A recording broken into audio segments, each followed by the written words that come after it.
Marc Endeveld, je suis super contente de t'accueillir, on va se tutoyer, même si c'est la première fois qu'on se voit, enfin on ne se connaît pas. Mais on se connaît, enfin moi je te lis, je connais ton parcours, tu étais journaliste à Marianne, tu as quitté Marianne, avant tu étais à... J'ai travaillé à Témoignage chrétien pendant 3 ans et sinon j'ai été pigiste pendant 9 ans pour des journaux très différents, du monde diplomatique à Capital, de Tétu à Témoignage chrétien en passant par les Inrecuptibles, donc tu vois c'est très large comme collaboration.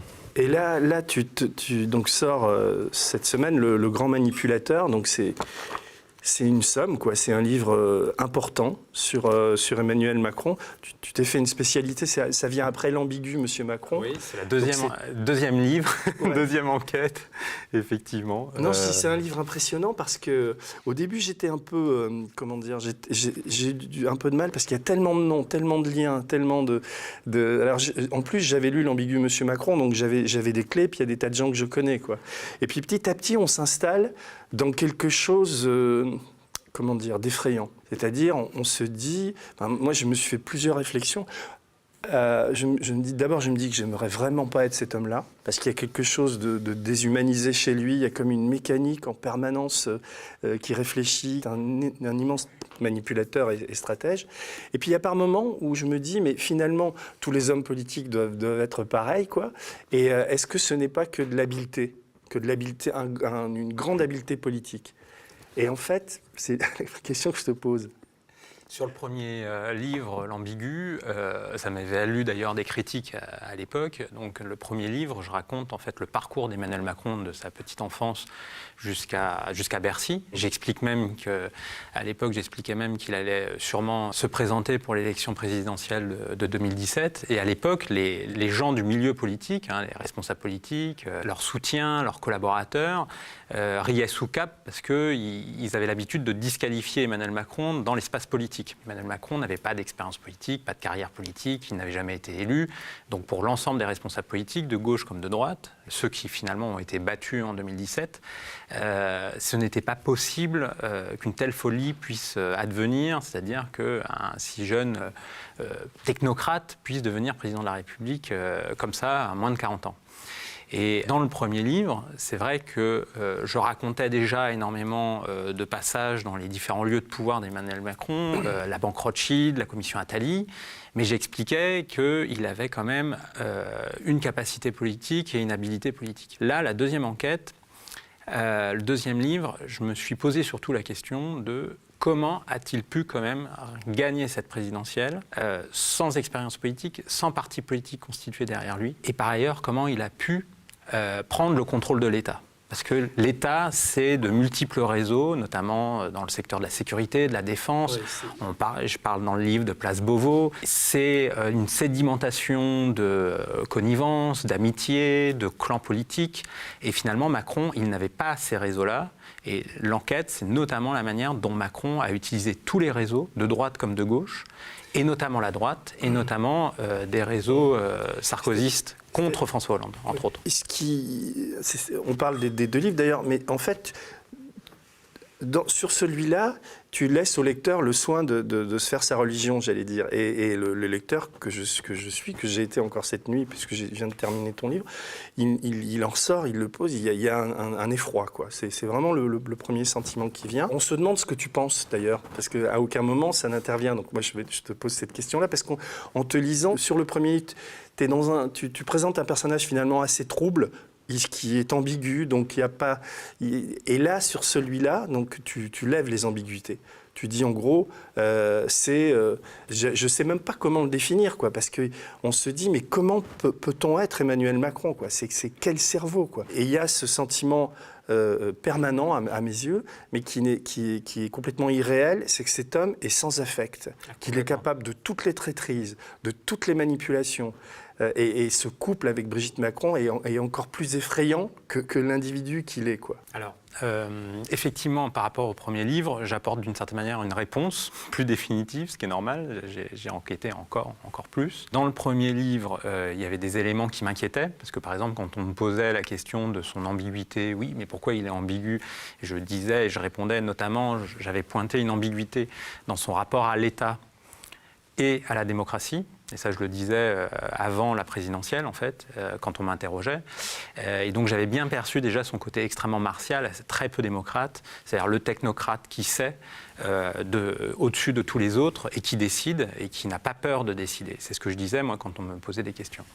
Et dans ce deuxième livre, effectivement, moi, ce qui m'a frappé, c'est à la fois qu'il est capable de jouer de réseaux assez peu fréquentables dans la République française. C'est un peu la thématique du livre principal, c'est qu'il s'est présenté comme l'homme neuf, l'homme nouveau, et comme quelqu'un qui allait porter une République exemplaire. Ça, c'est des trucs qu'il disait pendant sa campagne.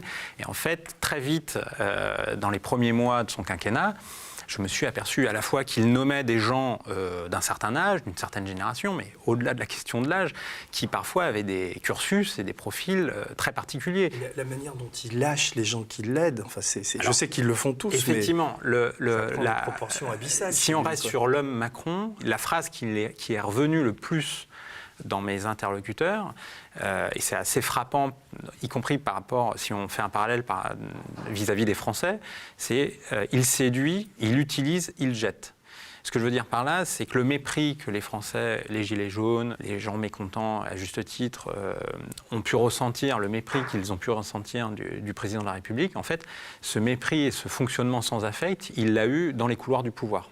Et donc d'ailleurs, il faut comprendre qu'il s'est tellement mis à dos de gens au sein des pouvoirs français, économiques comme politiques, que finalement, il a à la fois été extrêmement entouré, parce que finalement, tout le monde est venu à lui, tout le monde est allé à Canossa pendant la présidentielle pour proposer leurs services. Et en même temps, il se retrouve très seul aujourd'hui à l'Élysée. C'est-à-dire tu démarres et tu finis le livre avec une citation de Balthazar Gracian. Tu dis « On juge un homme par les amis qu'il a ». Donc après, on va rentrer dans ses réseaux d'amitié. Mais des amis, il n'y en a pas. Enfin, qui sont un ami, c'est quelqu'un en qui tu peux avoir confiance. C'est un frère, tu sais que tu le trahiras jamais. Il a ce qui est, si on reste sur la psychologie du personnage, ou en tout cas son comportement, il a quasiment aucune fidélité. Mais ça, je le notais déjà sur le premier livre, c'est-à-dire, dans le premier livre, je disais justement, je notais, en dehors de son couple, il a quasiment aucun ami véritable.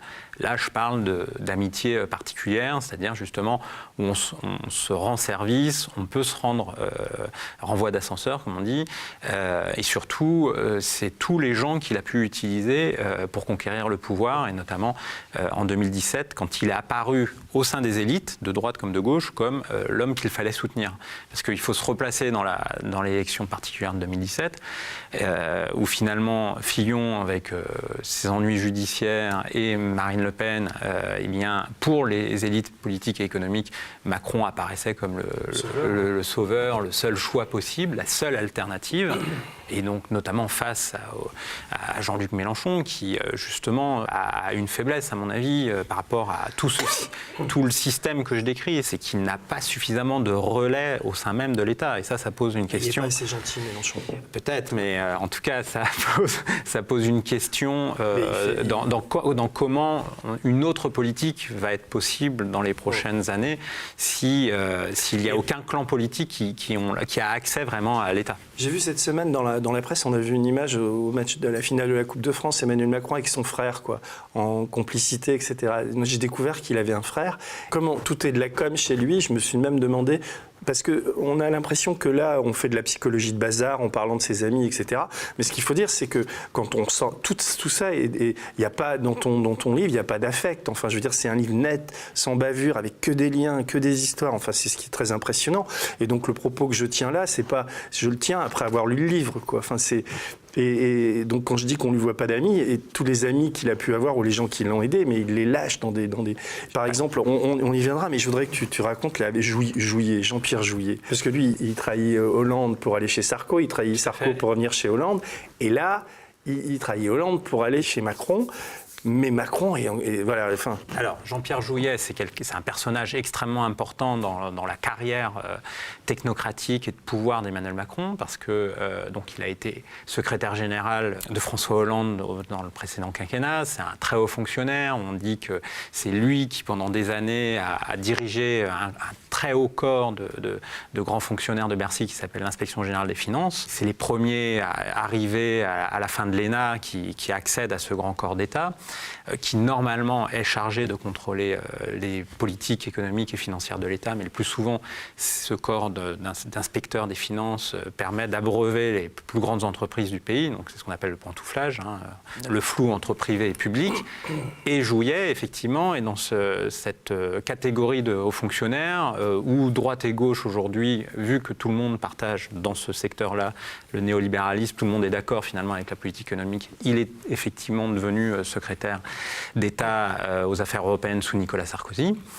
Et il a aidé à de nombreuses reprises Emmanuel Macron, notamment c'est lui en partie qui l'a poussé pour accéder à l'Élysée comme secrétaire général adjoint de François Hollande après 2012. C'est également lui qui a poussé auprès de François Hollande avec Manuel Valls, mais Jouyet a eu un rôle au moment de l'accès de Macron à Bercy comme ministre. Et puis, comme je le révèle dans le livre, il a également financé avec des chèques personnels, tout à fait légal, mais tout ça est tout à fait légal, mais en tout cas, il a aidé Macron, y compris dans son ascension, dans les derniers mois du quinquennat de François Hollande. Donc c'est là où on peut se poser des questions de loyauté de Jean-Pierre Jouyet à l'égard de François Hollande. Non, mais ne fais pas que de poser la question, il y a une absolue déloyauté. Ah mais oui, alors... Parce que généralement, j'ai l'impression, on ne se connaît pas, mais tu es très prudent finalement. Le bouquin. Je suis toujours très prudent avec les faits. Et là, sors de cette prudence, tu balances quand même le bouquin, c'est une horreur. Enfin, les gens qui savent lire et qui lisent ça sur Macron... Et je finis sur l'anecdote importante, parce qu'effectivement, donc Jouyet aide Macron à différents niveaux et à différents moments de son ascension.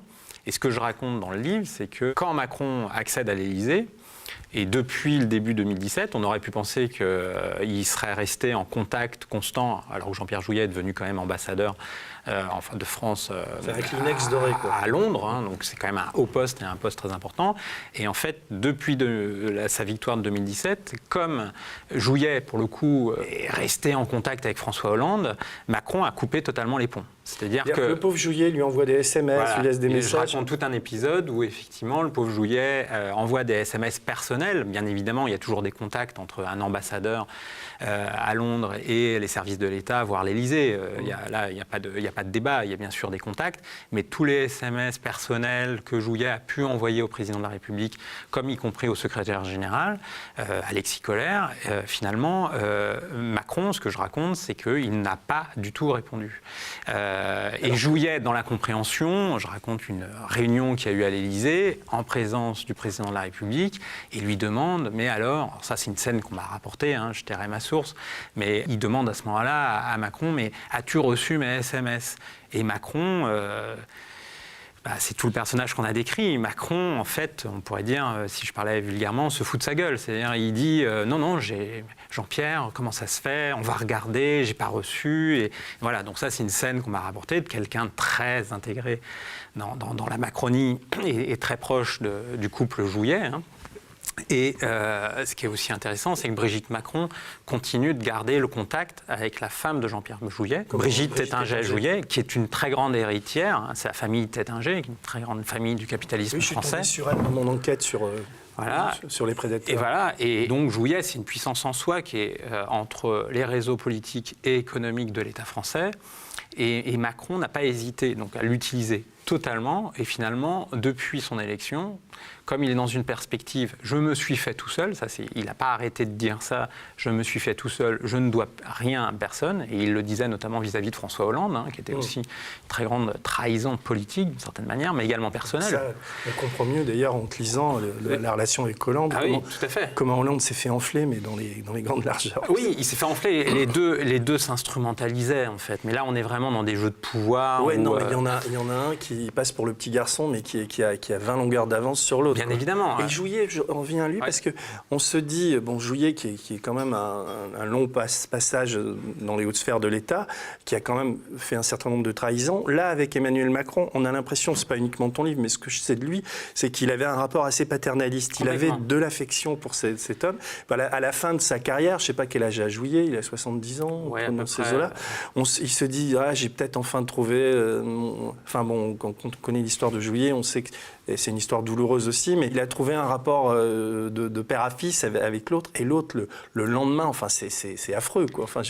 Moi, Jouillet, j'aurais démissionné. Quand on a un peu d'orgueil ou un peu de... Voilà, qu'est-ce que c'est que c'est ambassadeur à Londres. J'évoque le cas d'un autre personnage extrêmement important pour Emmanuel Macron, qui est Henri Armand. Voilà, j'allais te parler de lui. C'est dans la gradation des saloperies, appelons ça comme ça, humaines. Ça, c'est moi qui assume le mot. Moi, je reste prudent. Henri Armand. Alors, les gens ne connaissent pas Henri Armand. Il est très, très important dans la carrière de Macron. Il finance son mariage. Raconte. Henri Armand, c'est un personnage discret de la vie politique française, mais qui est extrêmement important. En fait, ça a été le pionnier de l'industrie du centre commercial en France. Il a construit son premier centre commercial à Grenoble dans les années 50 ou 60. Et donc il a constitué une fortune. Moi, dans le premier livre, je le présentais comme le Pierre Berger de la deuxième gauche. Pourquoi de la deuxième gauche? C'est parce qu'il a été un soutien indéfectible dans la carrière de Michel Rocard. Soutien personnel, soutien financier, bien évidemment. Et d'ailleurs, à l'époque, c'est Herman qui présente Macron à Rocard, parce que Macron le rencontre quand il est tout jeune stagiaire à l'ENA, à la préfecture de l'Oise. Donc ça remonte à 2002. Et Herman se prend d'affection pour ce jeune homme qui est si parfait, qui pense comme lui. En fait, il s'apercevra qu'en fait, Macron ne pense pas totalement comme lui, mais c'est vrai que Herman est on peut le qualifier de social-libéral. En tout cas, il se vit là-dedans. Il prolonge ce qu'a été la deuxième gauche, y compris dans ses rapports les plus compliqués vis-à-vis du capitalisme, on va dire c'est comme ça, de collaboration avec le système économique. Et Herman, jusqu'au bout, soutient Macron, il lui donne des conseils, il le pousse dès 2015 à se présenter à la présidentielle. Il lui fait des notes pour dire il faut que tu y ailles, je mets à ton service différentes personnes de mon entourage. Et il a tendance vers l'arrivée de la présidentielle. Son mariage, il finance son mariage. Il finance le mariage d'Emmanuel. Il finance le mariage en partie d'Emmanuel Macron. Qui ne sera jamais remboursé. Il paye l'hôtel au Touquet, il paye des différents éléments. Donc là, c'est pas du prêt, c'est aussi lui qui a financé par un prêt personnel un des appartements d'Emmanuel Macron et du couple Macron à Paris.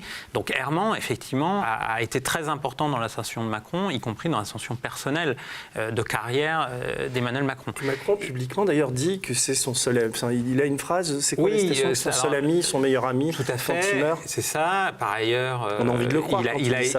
Herman a été son témoin de mariage, un de ses témoins de mariage. Dans les derniers mois avant l'élection présidentielle, en fait, ce qui se passe, c'est que Herman se présente trop comme le soutien indéfectible de Macron, notamment dans la presse économique. Il y a un article dans Les Échos qui dit Henri Herman souhaite que Macron devienne président. Ça, on est en janvier 2016. Pour les communicants qu'il y a autour de Macron, c'est insupportable. Mais pour Macron, c'est aussi insupportable parce que c'est quelqu'un qui est totalement dans le contrôle. Il veut tout contrôler.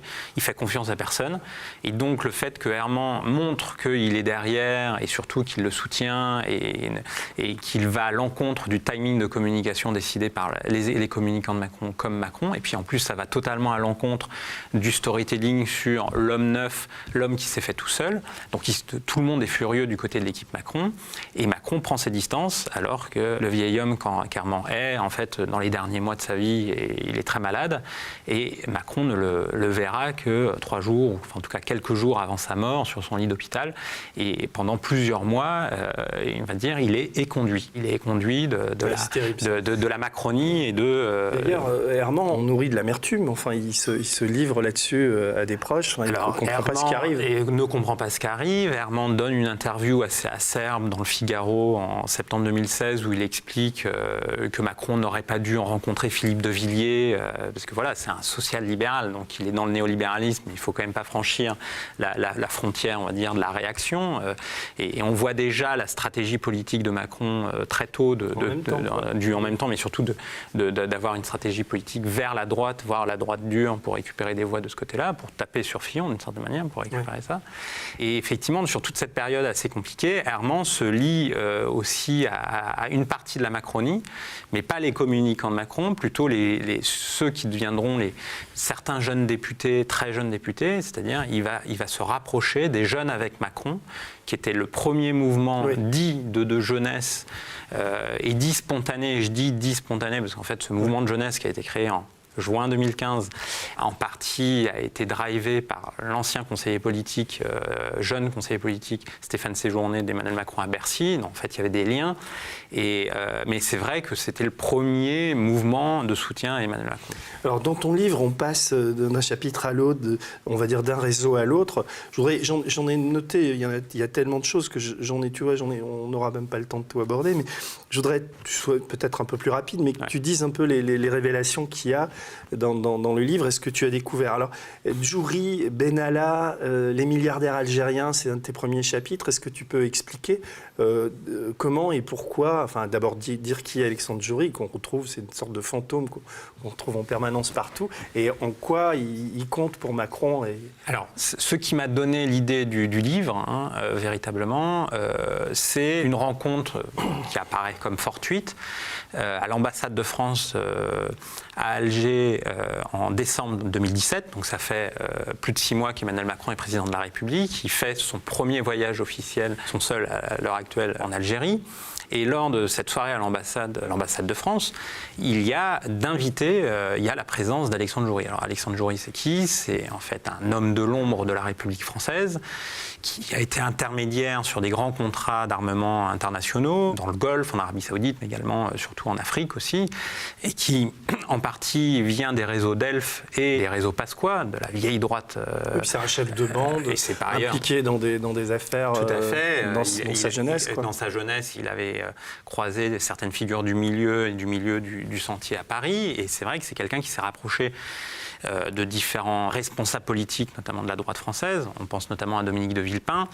Et également, sur tout le quinquennat Sarkozy, il était une pièce extrêmement importante du système Sarkozy sous tout le quinquennat Sarkozy. Bon, ça, Mediapart en a parlé. Pierre Péan, bien évidemment, dans la République des Mallettes. C'est lui qui, d'une certaine manière, a fait l'enquête la plus aboutie à l'époque, en 2011 déjà, sur la présence d'Alexandre Djouri. Et sous le quinquennat d'Hollande, Djouri avait peu de relais dans le pouvoir, parce qu'on va dire que ce n'étaient pas les mêmes clans. Djouri, c'était plutôt la droite française, même si ce que je démontre dans le livre, ce que je montre, c'est que souvent les clans sont plus transversaux, qu'on veut bien le dire, entre la gauche institutionnelle et la droite institutionnelle. Si je peux me permettre une petite question, et on reviendra après sur le lien avec Macron, parce que évidemment, à un moment, tu parles de Clearstream 2, d'ailleurs, et ça m'a particulièrement intéressé, tu as page 80, 81, et je me suis dit, tiens, est-ce que, évidemment, pour moi qui ai vécu ça de l'intérieur, ça reste toujours mystérieux, et je pense que le personnage que Djouri a joué un rôle là-dedans. Bien sûr. Et encore aujourd'hui, je m'interroge sur...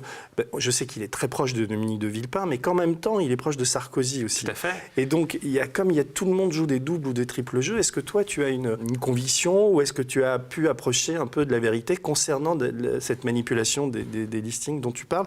Et il y a un autre personnage que j'ai découvert qui s'appelle Laurent Obadia, qui apparaît à ce moment-là. Tu peux expliciter? Alors là, tu vas dans les détails du livre, mais effectivement, je raconte... Mais c'est ce qui est passionnant dans le livre, c'est ces détails-là. Mais je reviens juste pour que les téléspectateurs, auditeurs comprennent. Djouri qui apparaît à l'ambassade de France, si je reviens sur ce point-là, c'est quelque chose d'assez détonnant qui a été révélé à l'époque par le Canard enchaîné. On a dit à ce moment-là que le président de la République était très en colère. Mais moi, ce que je montre dans le livre, c'est que finalement, il a quand même côtoyé énormément de réseaux proches de Djouri. Moi, je n'ai pas de conviction ni de fait pour montrer que Djouri a proposé ses services à Emmanuel Macron. Je pense qu'il l'a tenté à plusieurs reprises. D'ailleurs, c'est ce que je relate. Mais il a rencontré en Algérie, ou même il avait des proximités en France, proches d'Alexandre Djouri. Donc par exemple, Benalla, qui a rencontré Djouri à l'automne, en fait j'explique que potentiellement il pouvait l'avoir rencontré bien avant parce qu'ils ont des connaissances communes, et de nombreuses connaissances communes déjà, et d'une. De deux, du côté du Quai d'Orsay, Emmanuel Macron a nommé quelqu'un de peu connu du grand public, mais qui a été le secrétaire général du Quai d'Orsay. Donc en fait, le ministre BIS, c'est en fait la vraie personne qui s'occupe de l'administration du Quai d'Orsay, qui est un diplomate, un très grand diplomate, qui s'appelle Maurice Gourdeau-Montagne, mais qui est une figure de la Chiraki et qui a été directeur de cabinet d'Alain Juppé en 1995, qui par ailleurs est très très proche, et il le reconnaît d'ailleurs tout à fait, très très proche ami d'Alexandre Djouri, Gourdeau-Montagne qui était une pièce maîtresse aussi durant le quinquennat Sarkozy. Et donc ce que j'ai découvert, c'est qu'en fait Gourdeau-Montagne fait partie des premières nominations d'Emmanuel Macron quand il arrive à l'Élysée. Il faut se rappeler que Dominique de Villepin avait soutenu Macron pendant la campagne. Et donc, nommer Gourdeau-Montagne comme secrétaire général, même si c'est un très grand diplomate, respecté au Quai, c'était un signe, là aussi, assez étonnant, on va dire. Et c'est Gourdeau-Montagne qui invite Djouri à l'ambassade de France. En tout cas, c'est comme ça que les choses ont été présentées par la suite. C'est comme ça que Gourdeau-Montagne lui-même l'a reconnu. Donc ça, c'est Gourdeau-Montagne. Et puis surtout, je reviens, effectivement, et j'entre comme ça dans le livre dès le début. Donc c'est un peu costaud, on va dire, comme entrée. Surtout que je sais des choses que je ne peux pas écrire, tout simplement pour des questions de diffamation et de preuves. Mais effectivement, j'explique que le voyage important, c'est le voyage qu'Emmanuel Macron a eu pendant l'élection présidentielle, c'est-à-dire le voyage de 13 et 14 février, là où il fait des grandes déclarations sur le crime contre l'humanité qu'a été la colonisation en Algérie. Bien évidemment, tout le monde a retenu ces grandes déclarations, que d'une certaine manière, moi, sur le plan personnel, je suis d'accord, mais il a fait ces grandes déclarations-là, et en fait, toute mon enquête, enfin une partie de l'enquête sur ce chapitre-là, c'est de montrer qu'il a rencontré énormément de réseaux d'affaires algériens et franco-algériens lors de ce voyage, et notamment deux grandes figures du patronat algérien qui sont aujourd'hui d'ailleurs, depuis les événements en Algérie actuellement, en prison. Il a rencontré longuement Ali Haddad, qui a été le patron des patrons algériens, d'une structure qui s'appelle le Forum économique. Ali Haddad, très proche de la famille Bouteflika et du frère Saïd Bouteflika, et il a rencontré un autre milliardaire qui s'appelle Issa Rebrab, qui lui était pas dans le même temps. On ne sait pas s'il y a eu du financement, etc. Il y a des suspicions, il y a des... Moi, je ne le mets pas, je ne peux pas le démontrer. En tout cas... C'est un peu, si je puis me permettre une petite critique, c'est un peu déceptif ça, sur ce chapitre-là, parce que tu accumules des présomptions, des faits, et puis on se dit, oui, mais bon... ok, alors on ne savait pas ça. C'est vrai que la proximité avec ces milliardaires. Il faut dire aussi, tu as oublié de dire qu'ils sont en tôle en ce moment, ces milliardaires. Oui, c'est ce que j'ai. Oui, Haddad depuis un mois est en prison, et Rebrab depuis à peu près quelques jours là a également été mis en prison officiellement pour des histoires de corruption. Effectivement, c'est ce que la justice algérienne a dit. Ce que je note dans ce chapitre-là, c'est que je me demande pourquoi Emmanuel Macron, candidat à la présidentielle, rencontre ces grands milliardaires algériens ou ces grands représentants du grand patronat algérien, très très proches du pouvoir algérien. Pourquoi il prend autant de temps avec eux, alors que ce n'est pas forcément les personnalités, on va dire, les plus modernes. Après, tu as une hypothèse ?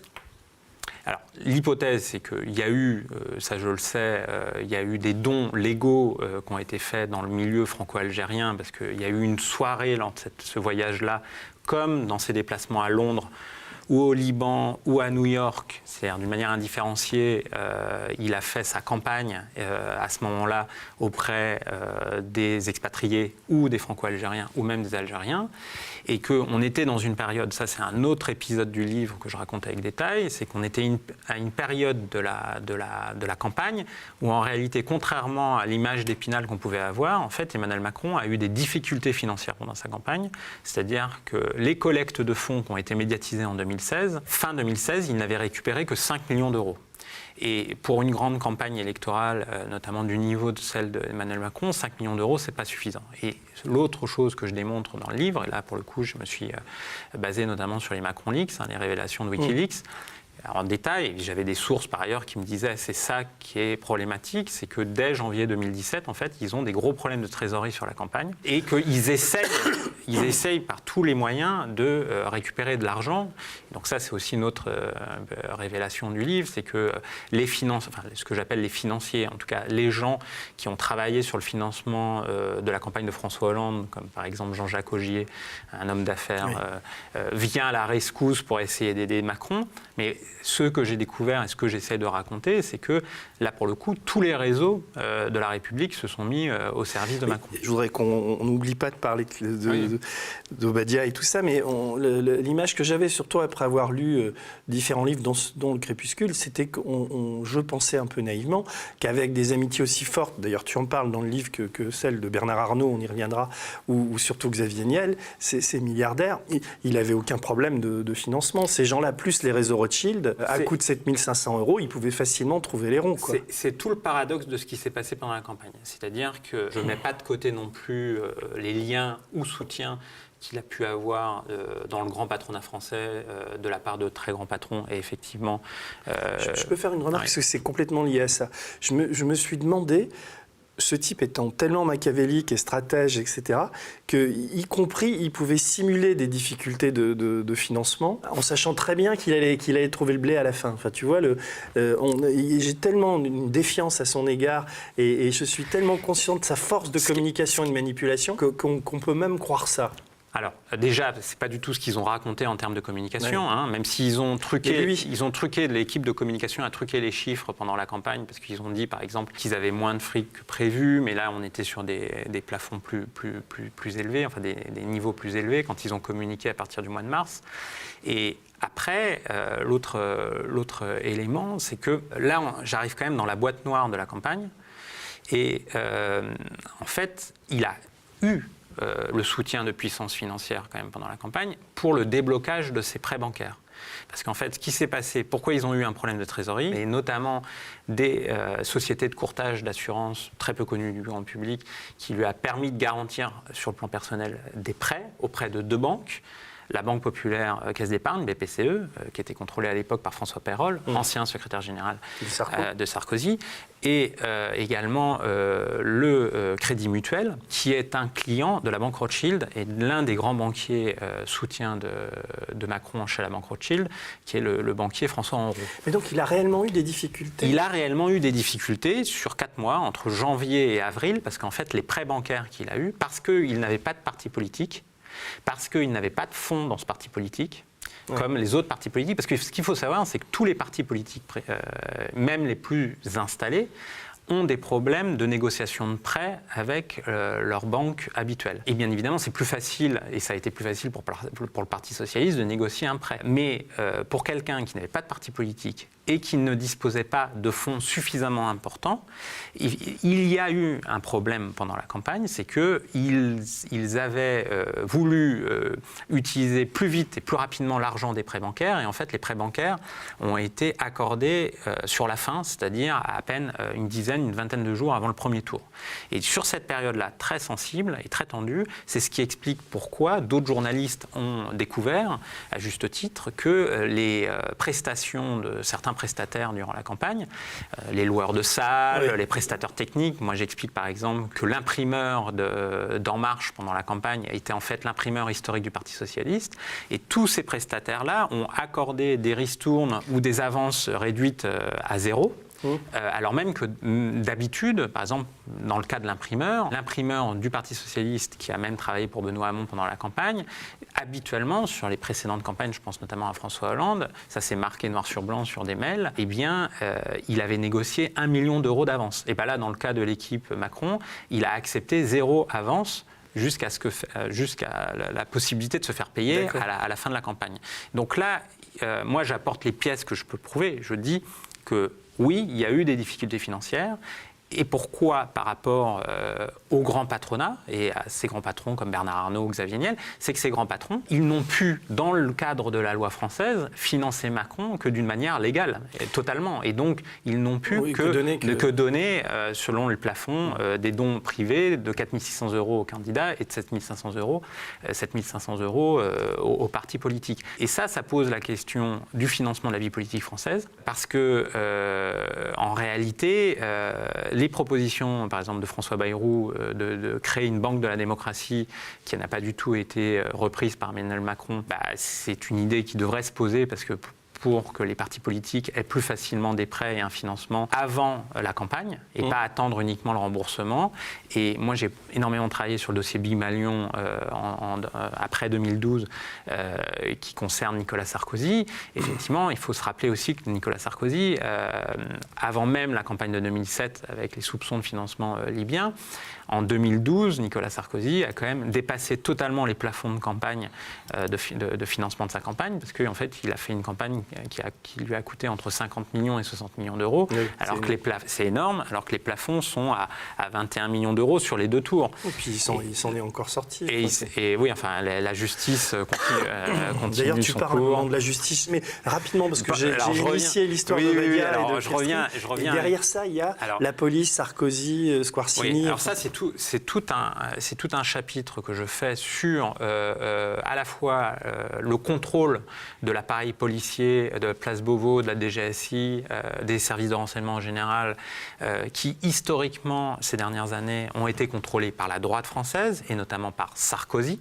Malgré plus de 10 ans de discours anti-Sarkozy sur le plan politique, malgré le quinquennat de François Hollande, ce que je mets au début du chapitre, n'a pas réussi, n'a pas eu la volonté, n'a pas eu suffisamment d'hommes, mais ce n'est pas tout à fait vrai, pour totalement nettoyer, entre guillemets, les réseaux sarkozystes à la Place Beauvau. En fait, ce que je rapporte par ailleurs, c'est que Macron n'avait pas de réseau à Place Beauvau. Police, ouais. Police, il avait très peu de réseaux de police. Et comme d'habitude, il n'a pas eu le temps de créer ces réseaux pour contrôler le ministère de l'Intérieur. Donc il a utilisé différents réseaux, des réseaux de gauche plutôt dans les réseaux de Pierre Joxe, ancien ministre de l'Intérieur et de la Défense de François Mitterrand. Et alors c'est Joxe et ses affidés, entre guillemets, c'est bébés, c'est les bébés Joxe, on va dire. Donc il a utilisé ce réseau-là sur la gauche, mais il a surtout aussi utilisé des réseaux de droite. Donc c'est pour ça quand même, Patrick Stroda, qui est actuellement directeur de cabinet à l'Élysée, est quand même un chiracien pur sucre. Oui. Plus personne ne le commente, parce que c'est le point central de l'enquête, c'est que, en fait, pour contourner les partis politiques traditionnels qui étaient le PS et les Républicains, pour contourner les quadras et les quinquas de ces partis politiques, il a à la fois utilisé des jeunes pieds nickelés qui n'avaient aucune expérience politique entre 25 et 35 ans, que ce soit des jeunes conseillers maintenant à l'Élysée qui sont partis, ou des jeunes députés qu'on peut voir sur les plateaux télé, des gens dont on estime quand même le peu d'expérience politique, oui, tous les jours. C'est tous des idéologues, c'est des gens qui sont mus par leur seule ambition. Tout à fait. C'est l'air du vide. Enfin, c'est affligeant. C'est donc ils sont dans. Bon, bref, on pourra en reparler des heures, mais voilà. Donc il a utilisé ces jeunes-là et il a utilisé des personnalités très vieilles de la Ve République. Donc bon, et voilà. En fait, ce qui est très intéressant sur un sujet comme celui-là, quand même, dans cette société spectaculaire, le fait de voir ces jeunes trentenaires, on se dit mais ils sortent d'où, quoi. Et on comprend. En lisant le livre, comment arrive au pouvoir Emmanuel Macron, en te lisant, on comprend comment on a pu voir émerger cette génération de moi je les appelle, ils sont décérébrés, quoi. Ils ne sont motivés que par leur seule ambition et ils ont une vision du monde hyper libérale et ils trichent en permanence, quoi. Ils masquent ça parce que quand tu les vois en privé, ils ont des discours beaucoup plus durs. Et d'ailleurs, on y reviendra après, le rapport de Macron aux ouvriers, t'as une phrase terrible dans le livre à ce propos. Mais oui, termine, excuse-moi. Je reviens sur ce personnage que j'évoque effectivement, qui est Laurent Obadia, qui est un grand communicant de la place de Paris, inconnu du grand public, mais qui est extrêmement important dans son rapport aux journalistes. Et Laurent Obadia est le directeur de communication de Veolia. Alors Veolia, c'est ce qui était avant la Compagnie Générale des Eaux, voilà, une société qui a énormément travaillé avec la gauche comme de la droite au niveau local, qui connaît énormément de secrets, on va dire. C'est une sorte de couvercle, tu le soulèves et tu as tous les secrets de la Ve République. Et Obadia, ce qu'il faut savoir, c'est que c'est quelqu'un qui a travaillé également dans une grande agence de communication qui était Havas Euro SCG, enfin qui est toujours une grande agence de communication dirigée par Stéphane Fuchs. Alors Stéphane Fuchs, il faut le rappeler, donc c'est le patron, le directeur général de cette agence de communication et qui était très proche de Manuel Valls. Et en fait, ce que j'ai découvert, c'est que Laurent Obadia, historiquement, avait travaillé avec Ismaël Emelien. Et donc ça rejoint ta question, là, ton questionnement. Et Ismaël Emelien, donc jeune conseiller dont on a fait, on va dire, le plus grand conseiller d'Emmanuel Macron, qui vient de partir de l'Élysée il y a quelques semaines. On peut dire Brigitte Macron a eu sa peau. Voilà, Brigitte Macron a eu sa peau, qui a été le principal conseiller politique d'Emmanuel Macron avant la victoire, pendant la campagne, même quand il était à Bercy. En fait, je me suis aperçu qu'Ismaël Emelien avait travaillé au cœur d'Havas, avec Obadia parfois à l'extérieur, notamment sur un terrain très particulier qui est l'île Maurice. Il a également été le conseiller pour Havas d'Antoine Frérot, le patron de Veolia. Il a également conseillé un autre grand patron qui s'appelle Henri Proglio, qui est passé dans différentes sociétés, on peut dire parapubliques comme EDF ou d'autres grandes sociétés très sensibles du secteur de ces secteurs-là. Et donc, il n'est pas tout jeune en fait. Et en fait, il était ce personnage-là extrêmement important, comme d'autres de la Macronie, y compris parmi les jeunes, ont été au cœur de puissance financière et d'intérêts croisés entre la droite et la gauche, parce que justement ce que j'explique sur Obadia, et pour revenir à Clearstream aussi, c'est que c'est un personnage qui est à la fois entre des réseaux de droite, et notamment assez proche de Bernard Squarcini dans le monde du renseignement, mais également proche d'une partie de la Strauss-Kahn. Et ça, c'est une phrase assez justifiée d'un de mes interlocuteurs. Finalement, la Macronie, le « en même temps » macroniste, a rassemblé, dixit mon interlocuteur, les pires turpitudes de la Sarkozy et celle d'une partie de la Strauss-Kahn. Et c'est aussi ça ce que je montre et ce que j'essaye de démontrer à travers l'ouvrage, c'est que le « en même temps » entre guillemets macronien a permis à tous ces réseaux transversaux dans les secteurs de défense, du renseignement, que donc le journaliste que tu connais, Antoine Peillon, m'a qualifié d'état profond et de cogestion de l'état profond par Macron et Sarkozy. Et aussi ce que je montre, c'est que le rapprochement de Macron avec Nicolas Sarkozy ces derniers mois n'est pas uniquement le fait d'un intérêt politique pour embêter les petits camarades de Nicolas Sarkozy sur la droite ou pour même, on va dire, être sympathique avec Nicolas Sarkozy qui a quand même quelques ennuis judiciaires. Non, la vraie raison du rapprochement de Nicolas Sarkozy avec Emmanuel Macron, c'est qu'Emmanuel Macron, par son parcours et ses soutiens, a utilisé une partie de l'infrastructure politique et logistique de Nicolas Sarkozy et de la droite française. Donc on peut revenir sur des grands patrons, bien évidemment Bernard Arnault, qui a longtemps été un patron qui a soutenu Nicolas Sarkozy, puis qui voulait soutenir Alain Juppé, et qui finalement a soutenu Emmanuel Macron. Mais il y a tout un tas d'autres exemples qui montrent que Emmanuel Macron, étant passé par la banque Rothschild, notamment, a été en contact d'une bonne partie du capitalisme français qui soutenait traditionnellement la droite française. Alors, tu me parles de Bernard Arnault, je voudrais vraiment qu'on revienne là-dessus, parce que, encore une fois, dans Crépuscule, Juan Branco en parle beaucoup, mais là, il y a une information que je n'avais pas et qui, j'allais dire, est encore pire sur l'aspect manipulation de Macron, la manière dont il cache ses relations avec les milliardaires et dont il a construit bien avant ce qu'on imagine son ascension. Tu dis qu'en juin 2012, Bernard Arnault aurait dit à Christophe Girard, qui est un de ses salariés, enfin qui écrit Girard, c'est l'adjoint au maire de Paris, qui bosse à LVMH, non? Alors, Christophe Girard a été adjoint au maire de Bertrand Delanoë, adjoint au maire à la culture. Ensuite, il a été maire du 4e arrondissement à Paris. Et il est de nouveau adjoint au maire, là cette fois-ci, de Anne Hidalgo à la mairie de Paris. Et pendant très longtemps, ce n'est plus le cas depuis 1 an ou 2 ans, je crois, ou non, depuis le rachat de Bernard Arnault par le Parisien. On comprend pourquoi. Eh bien, depuis cette période-là, il ne travaille plus pour LVMH et pour Bernard Arnault, mais il a été l'un des proches conseillers de Bernard Arnault pendant 12-15 ans. Donc lui, il te dit, enfin, tu le cites pas, mais on comprend Alors, que c'est lui ta source. C'est un propos rapporté, effectivement, parce que alors ça, c'est quelque chose... Juin 2012. Hein. C'est juin 2012, c'est un propos rapporté, mais... Donc on est 5 ans avant l'élection. Tout à fait. Arnaud dit à Girard qu'il faut soutenir Macron, alors que Macron était encore à l'Élysée. Il était quoi, secrétaire adjoint ? Il venait d'être nommé secrétaire général adjoint à l'Élysée.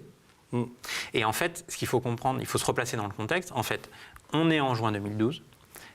Hollande vient d'arriver à l'Élysée et il engage, tant bien que mal, la fameuse réforme fiscale sur les 75%, sur la dernière tranche, c'est-à-dire les plus riches. Et ça rend fou tous les milliardaires, 75%. Il faut encore rappeler que 75%, c'est les impôts, hein, donc c'est pas 75% de tous les revenus qui touchent, hein, parce que des fois, même dans les médias, on relaie ces contre-vérités. Donc c'est la dernière tranche, et puis voilà. Bon. Et cette réforme-là, symboliquement et financièrement, parce qu'il ne faut pas non plus se leurrer, tous ces grands milliardaires-là, de toute manière, ils s'en foutent un peu, ils défiscalisent déjà depuis des années et des années, en réalité. Et bon, ça, tu le sais mieux que moi, tu as enquêté dessus, ils ont toute une batterie de moyens pour défiscaliser d'une manière sur la zone grise. Bon. Mais ils sont rendus fous par cette proposition dite anticapitaliste du président François Hollande, qu'il a eu pendant la campagne présidentielle de 2012. Et à l'Élysée, tous ces grands patrons, enfin une partie de ces grands patrons, se raccrochent à l'individu qui apparaît le plus pro-business, pour reprendre une formulation de Manuel Valls, qui est le secrétaire général adjoint à l'époque, Emmanuel Macron. Non, mais Et juin 2012, je reviens à cette phrase étonnante, effectivement, Bernard Arnault dit à Christophe Girard, donc, qui à l'époque était son salarié, tout en étant donc un responsable politique de gauche à la mairie de Paris, il dit les choses suivantes.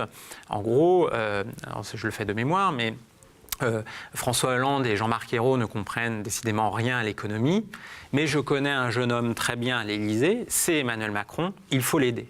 Alors cette phrase, c'est un propos rapporté dans le livre. En réalité, ces derniers jours, avec la publication du livre, et je reviendrai peut-être de la difficulté de faire cette enquête, Christophe Girard m'a donné l'autorisation de sourcer ce propos rapporté. Donc, Christophe Girard confirme bien que c'est bien Bernard Arnault qui lui a dit ça.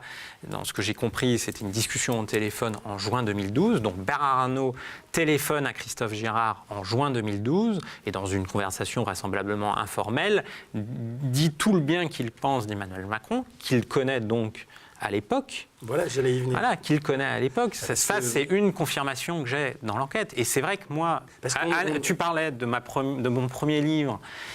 Tu parlais du premier livre et de ma première enquête, qui était déjà très sérieuse, où j'avais rencontré énormément de gens, plus d'une centaine de personnes, y compris... C'était en 2014, leur rencontre, non ? C'était plus compliqué que ça. Je disais que, dans le premier livre, je disais que Emmanuel Macron avait croisé Xavier Niel au moment du rachat du Monde en 2010. Donc il y a tout un épisode que je relate en détail, et qu'il avait effectivement, et ça c'était les propos de Niel quand je l'avais interrogé, déjeuné avec Emmanuel Macron et sa femme et leurs épouses respectives à Los Angeles en août 2014, et qu'à ce moment-là, Niel avait permis à Macron de rencontrer une bonne partie des grands patrons de la Silicon Valley.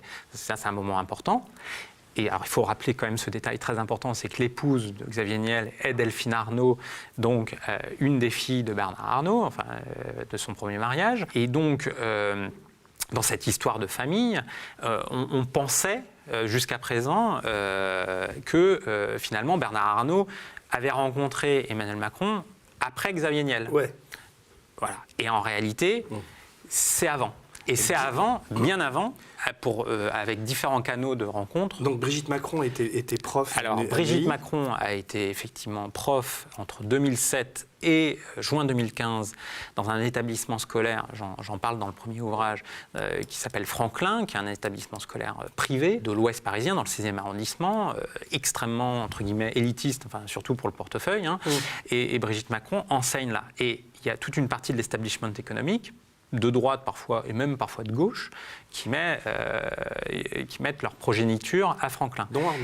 Dont Arnaud, dont les enfants Arnaud. Et Brigitte Macron a bien été enseignante des enfants Arnaud, et elle a rencontré à cette occasion-là, parce qu'on est dans une école où on rencontre énormément les parents d'élèves, c'est normal, ils payent la scolarité de leurs enfants, donc il y a de multiples liens possibles, imaginables à ce moment-là, et c'est une des raisons pour laquelle Emmanuel Macron et sa femme rencontrent très rapidement le couple Arnaud.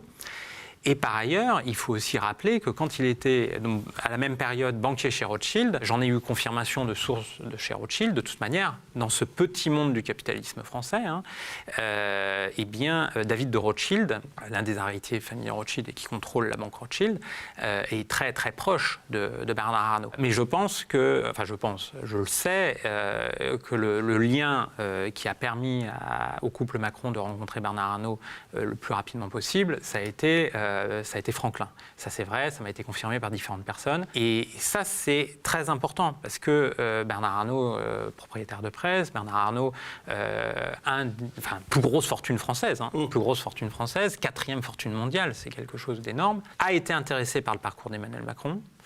Et d'ailleurs, il a fait des tribunes au moment de la présidentielle pour le soutenir, officiellement. Ce qu'il n'avait jamais fait avant. Ce qu'il n'avait jamais fait avant. Alors même s'il l'a fait contre Marine Le Pen, et donc voilà, il y avait une raison politique, mais il ne l'avait jamais fait auparavant. Et là, il le fait. Il y a une proximité, ça c'est vrai. Mais encore une fois, là je mets un tout petit bémol, c'est que ça explique beaucoup de choses dans la proximité de Macron avec la droite, y compris la droite économique. Mais Bernard Arnault, c'est d'abord un grand patron comme Xavier Niel. C'est-à-dire à un moment donné, c'est des puissances en soi qui sont très intéressés de voir quelqu'un qui partage leurs idées, notamment d'intérêt économique et industriel. Mais sur la période de la campagne présidentielle de 2017, il y avait aussi d'autres grands patrons qui soutenaient plutôt Fillon. Donc, par exemple, Martin Bouygues a plutôt soutenu Fillon. Alors là, je relate tout un épisode, c'est sur la téléphonie mobile quand Macron a été ministre de l'économie. C'est que, comme ministre de l'économie, Macron a plutôt donné raison à Niel et à Drahi, c'est-à-dire qu'il voulait 4 opérateurs téléphoniques, et ça ne faisait pas les affaires de Bouygues. Et donc Bouygues en a eu un ressentiment, mais on va dire d'intérêt personnel, en plus d'être l'ancien, alors je ne sais plus, enfin très proche de la famille Sarkozy, il a été le parrain de ses enfants. Sauf que quelque chose qui a été très peu documenté, parce que toute la presse française a parlé de ces oligarques au moment du Fouquet de Nicolas Sarkozy. Et le discours qu'on a eu dans la presse française sur les oligarques, ou les grands patrons, appelons-les comme ça, a été focalisé sur Sarkozy, président des riches, copain des grands patrons. Et c'était le discours du Parti socialiste à l'époque. Ce que je peux vous dire d'ailleurs, c'est que moi, au début, si je me suis aussi intéressé à Emmanuel Macron très tôt, je fais ma première enquête en 2014, c'est aussi parce que je m'étais intéressé aux relations entre François Hollande et les grands patrons. Je vais te proposer quelque chose. Là, on est au cœur d'un débat démocratique. On est au cœur de la captation d'une démocratie par des milliardaires. Et on est l'histoire que tu racontes, c'est-à-dire qu'on avait avalé des couleurs avec François Hollande, on sentait tout ça. Le président des riches, Sarkozy, on l'a vu sur le yacht de Bolloré, etc. Mais c'était des petits garçons à côté de ce que nous préparait Emmanuel Macron, quoi. Donc on va s'arrêter là pour ce soir et on reprend tout de suite.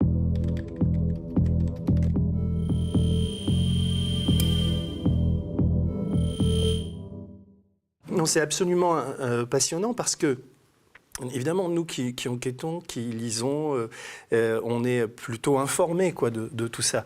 Mais les gens qui regardent cette émission, le média, ou même les autres, le public, ouvrent des yeux grands comme ça, quoi. C'est pour ça qu'il y a des livres, en ce moment ton livre marche bien, d'autres livres qui traitent de la Macronie marchent bien aussi, parce que les médias n'évoquent pas cette question. D'ailleurs, on va reprendre l'histoire des patrons, mais c'est très étonnant l'accueil de ton livre aussi. Comment ça se passe ? Alors, j'ai eu des bons papiers de presse, on va dire, dans différents médias installés, Libération, Le Monde, article d'Ariane Chemin, également... Mais ça reste très mesuré. Également l'Obs, interview. Quand j'ai lu ces papiers, on ne traite jamais vraiment du fond, quoi. C'est-à-dire, justement... Il y a des éléments qui sont évoqués, effectivement, mais l'angle général, c'est une manière pour moi de résumer l'enquête qui est dense, c'est Emmanuel Macron a utilisé les très vieux réseaux de la République. Voilà. Et c'est une titraille qui revient assez souvent, ça c'est vrai. Et pour l'instant, France Culture m'a invité à la matinale, mais voilà, les télés sont très prudentes avec l'objet de mon enquête. Voilà, ça c'est vrai.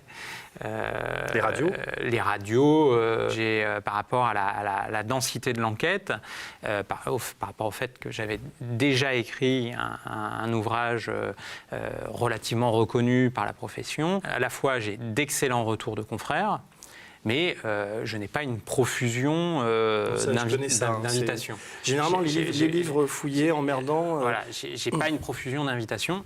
Je dois le reconnaître. Peut-être que ça va changer là, dans les prochains jours. Mais il y a l'élection européenne, donc c'est aussi compliqué. Mais, tu vois, je reste prudent. Mais sur le premier livre, qui effectivement était sorti 4 jours après les attentats du 13 novembre, bon, voilà, c'est des choses qui arrivent, c'est malheureux de toute façon, les attentats. Le premier livre avait eu un bon accueil et avait été pas mal vendu pour les gens qui s'y étaient intéressés. Et j'étais apparu durant toute l'année 2016 sur les plateaux de chaînes d'information continue. On m'invitait régulièrement pour commenter politiquement Macron, alors même que mon premier bouquin était déjà énormément explicitait énormément déjà la structure d'Emmanuel Macron, c'est-à-dire ses proximités avec le capitalisme français. Je parlais de Rothschild, de la commission Attali. J'avais rencontré à l'époque plus d'une centaine d'interlocuteurs et notamment de responsables économiques. Et ces éléments-là étaient généralement jamais abordés dans les interviews. On me faisait parler de commentaires politiques. La proximité d'Emmanuel Macron avec les milieux économiques n'était pas abordée. Alors, un élément en tant que journaliste, si tu veux. Parce que après, je veux bien qu'on parle de la propriété des médias, j'ai aucun problème. J'ai déjà j'ai fait des articles journalistiques sur les médias, donc je suis pas du tout naïf là-dessus. Et c'est une vraie question démocratique qui se pose quand plus de 90% de la presse installée est aux mains de grandes puissances financières. Bon. Et c'est un cas quasiment unique au monde, enfin en tout cas dans les les dites grandes démocraties françaises. Bon. Mais il y a aussi un élément très frappant. Et je vois bien dans la réception de mes différents travaux sur Emmanuel Macron vis-à-vis des journalistes politiques en général. Alors là, j'entre un peu dans la boîte noire, on va dire, des rédactions.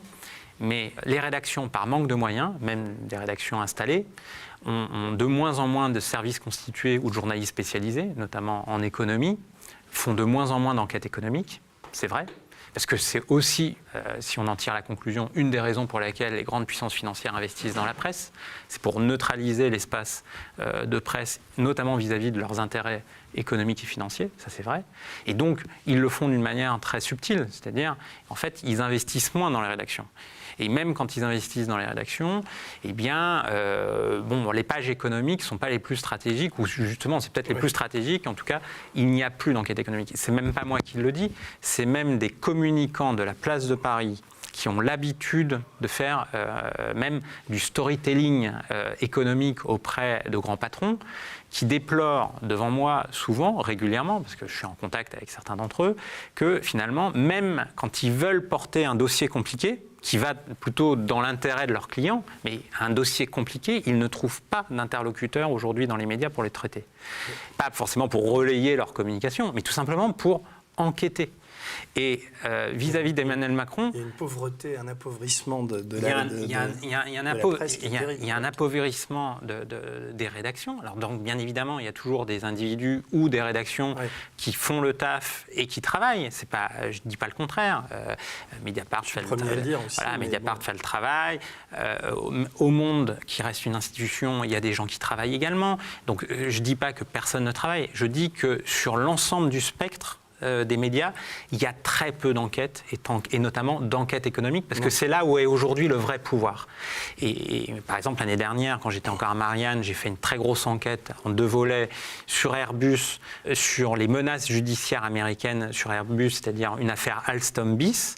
J'ai fait 2 gros papiers dans Marianne. J'ai eu quasiment aucune reprise parce que c'était dans Marianne et donc la presse considère que Marianne n'est pas suffisamment bankable, crédible pour reprendre le terme, même s'il y a des gens qui essaient de faire très bien leur travail, mais c'est difficile. Voilà, c'est pas l'AFP, c'est pas le Canard enchaîné, donc c'est pas crédité. Donc il y a une excessive prudence pour les reprises et donc ce n'est pas repris. Ça c'était par exemple sur le cas de Airbus. Sur le cas d'Airbus, il y avait l'agence de communication Havas qui était derrière Airbus, qui était derrière le grand patron d'Airbus de l'époque, Tom Enders, qui faisait le taf d'influence pour avoir une contre-offensive, même de dénigrement par rapport à mon travail sur Airbus. Et donc, moi, qu'est-ce que j'annonçais ? J'annonçais que les Américains allaient attaquer judiciairement Airbus. Et je l'annonçais avec des faits, avec une enquête, voilà. Eh bien, on a mis plus d'1 an par la suite. Alors, Le Monde a fait des papiers, même assez tôt, mais on a attendu plus d'1 an pour avoir la confirmation officielle que les enquêtes américaines étaient bien engagées. C'est un exemple parmi d'autres, mais dans le cas d'Emmanuel Macron, il n'y a pas uniquement sa proximité avec des grands patrons, et qui pour certains sont des grands patrons de médias, il y a également le fait que aujourd'hui, dans l'organisation des rédactions, eh bien, il y a à la fois très peu de moyens accordés à l'enquête économique, et comme Emmanuel Macron est d'abord arrivé, c'est son effraction politique, c'est vrai, n'est pas arrivé dans le champ politique avec un parti politique, avec des militants, avec des débats d'idées idéologiques et compagnie, mais est arrivé quand même dans l'univers politique par la technocratie d'État de plus en plus liée aux puissances d'argent et également par les puissances d'argent, eh bien, c'est aussi pour cette raison-là que, y compris les journalistes politiques traditionnels, je dois le dire, avant l'élection présidentielle, ont totalement été perdus. Et ça s'est vu. Voilà, ils ont totalement été perdus. Alors, je veux dire, c'est pas non plus pour dédouaner certains commentateurs qui font plus dans la courtisanerie que dans le journalisme. La clé de ça, c'était quand même la conférence de presse d'Emmanuel Macron. La première qu'il faisait de son quinquennat face aux journalistes. Alors, il y a eu quelques questions de journalistes, mais quand même, c'est l'illustration de tout ce que tu racontes. Alors, l'autre clé d'explication qu'il faut avoir en tête, parce que là, je parlais des journalistes politiques. Alors, c'est vrai que les journalistes politiques, ils avaient leurs petites habitudes de off, comme on dit, c'est-à-dire donc des propos rapportés sans être sourcés. J'en fais dans le livre aussi, mais plus pour des raisons de sécurité vis-à-vis de mes interlocuteurs que de connivence vis-à-vis de mes interlocuteurs. Mais ça, on reviendra peut-être après sur la difficulté de faire de l'enquête et sur ce sujet-là. Mais les journalistes politiques, ils suivaient les partis politiques traditionnels institutionnels, donc notamment le Parti socialiste, les Républicains, puis d'autres, UDI, un peu les écolos, un peu plus compliqué avec la France Insoumise et Jean-Luc Mélenchon, pour tout un tas de raisons. Ça aussi, j'ai écrit dessus. J'ai fait un livre d'entretien avec Jean-Luc Mélenchon, ce qui m'a valu quelques inimitiés dans le milieu journalistique. Enfin, voilà, parce que T'es militant politique, toi ? Ah non, moi, je ne suis pas militant politique. Non, je suis simple. Parce qu'on sent une empathie avec Jean-Luc Mélenchon. Ce que je peux dire, c'est que je suis de gauche, de valeur, comme toi, je crois. Voilà, donc je suis de gauche. Voilà. Bon, je ne le cache pas, j'ai travaillé pour des journaux qui sont clairement de gauche. Mais aujourd'hui, on en est arrivé à ce que, quand on est de gauche, on est suspect. Donc, et notamment quand on est journaliste. Voilà. Et donc, ça, c'est quand même une question qui devrait poser question. C'est-à-dire que dans tous les textes de loi, y compris de la liberté de la presse, il y a le respect du pluralisme de l'information. Aujourd'hui, au nom parfois d'un discours parfois corporatiste, le pluralisme de l'information n'est pas pris en compte. Bon, voilà. Enfin, après, on peut revenir sur Gaspard Glanz ou par exemple sa défense par Jean-Michel Apathy quand Christophe Barbier dit Gaspard Glanz est un militant et Jean-Michel Apathy qui dit mais non, mais il y a le pluralisme de l'information. Bon, tu vois, je cite Jean-Michel Apathy. Donc. Non, mais d'ailleurs, Gaspard Glanz était très ému de voir Jean-Michel Apathy, mais c'est pareil. Sur le cas Apathy, on dit les éditos technocrate, il est décrié. Il y a des fois où il est évidemment très agaçant. J'ai fait un portrait de Jean-Michel. Moi, je le connais pas, mais il y a des fois où il est très bon, quoi. Enfin, et il y a des fois où il est aveuglé par. Mais si c'est tous des gens qui sont dans un système. Il a commencé sa carrière à Politis. Je sais.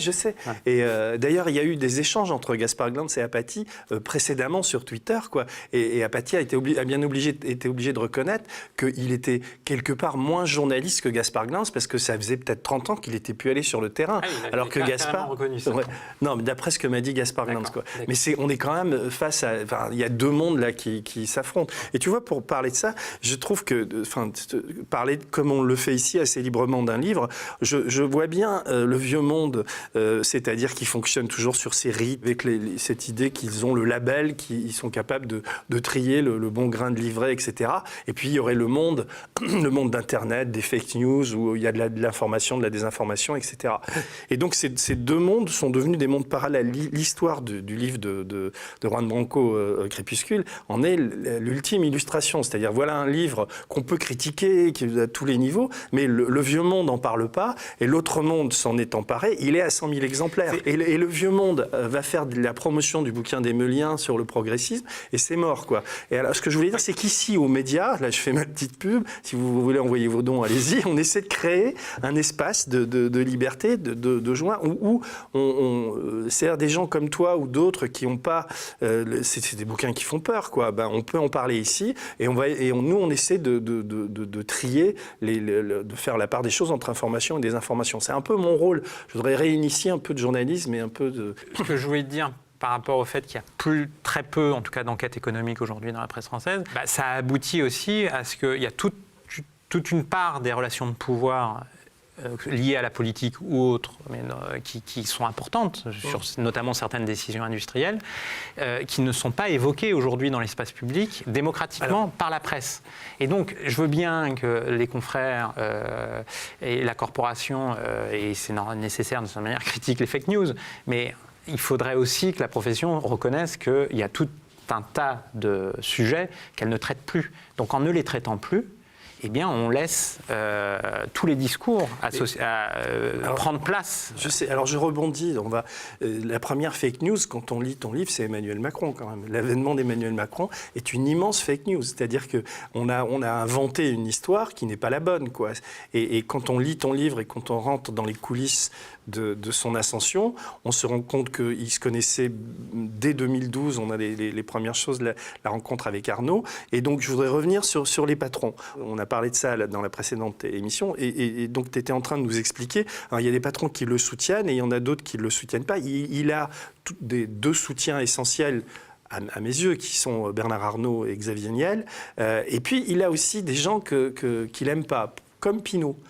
Alors, tout ça est compliqué parce qu'il ne l'aime pas parce que Pinault a lâché une petite phrase à la journaliste Raphaël Baquet du Monde dans un article quelques mois après, l'année dernière, quelques mois avant plutôt les Gilets jaunes, qui était, en substance, Pinault, grande fortune, disait qu'en gros, Emmanuel Macron avait peu d'empathie, c'était pas le terme qu'il utilisait, mais en gros c'était en substance qu'il disait, avait peu d'empathie à l'égard des gens qui n'avaient pas beaucoup d'argent, qui étaient pauvres, je crois que c'était le terme qu'il employait, et donc ça a rendu fou furieux l'Élysée. Et ce que je rapporte, c'est que à ce moment-là, Pinault a subi d'énormes pressions de communicants de la place de Paris, de l'Élysée, d'amis d'Emmanuel Macron, ou qui se présentent comme tels, pour revenir sur ses déclarations, ce qu'il n'a pas fait.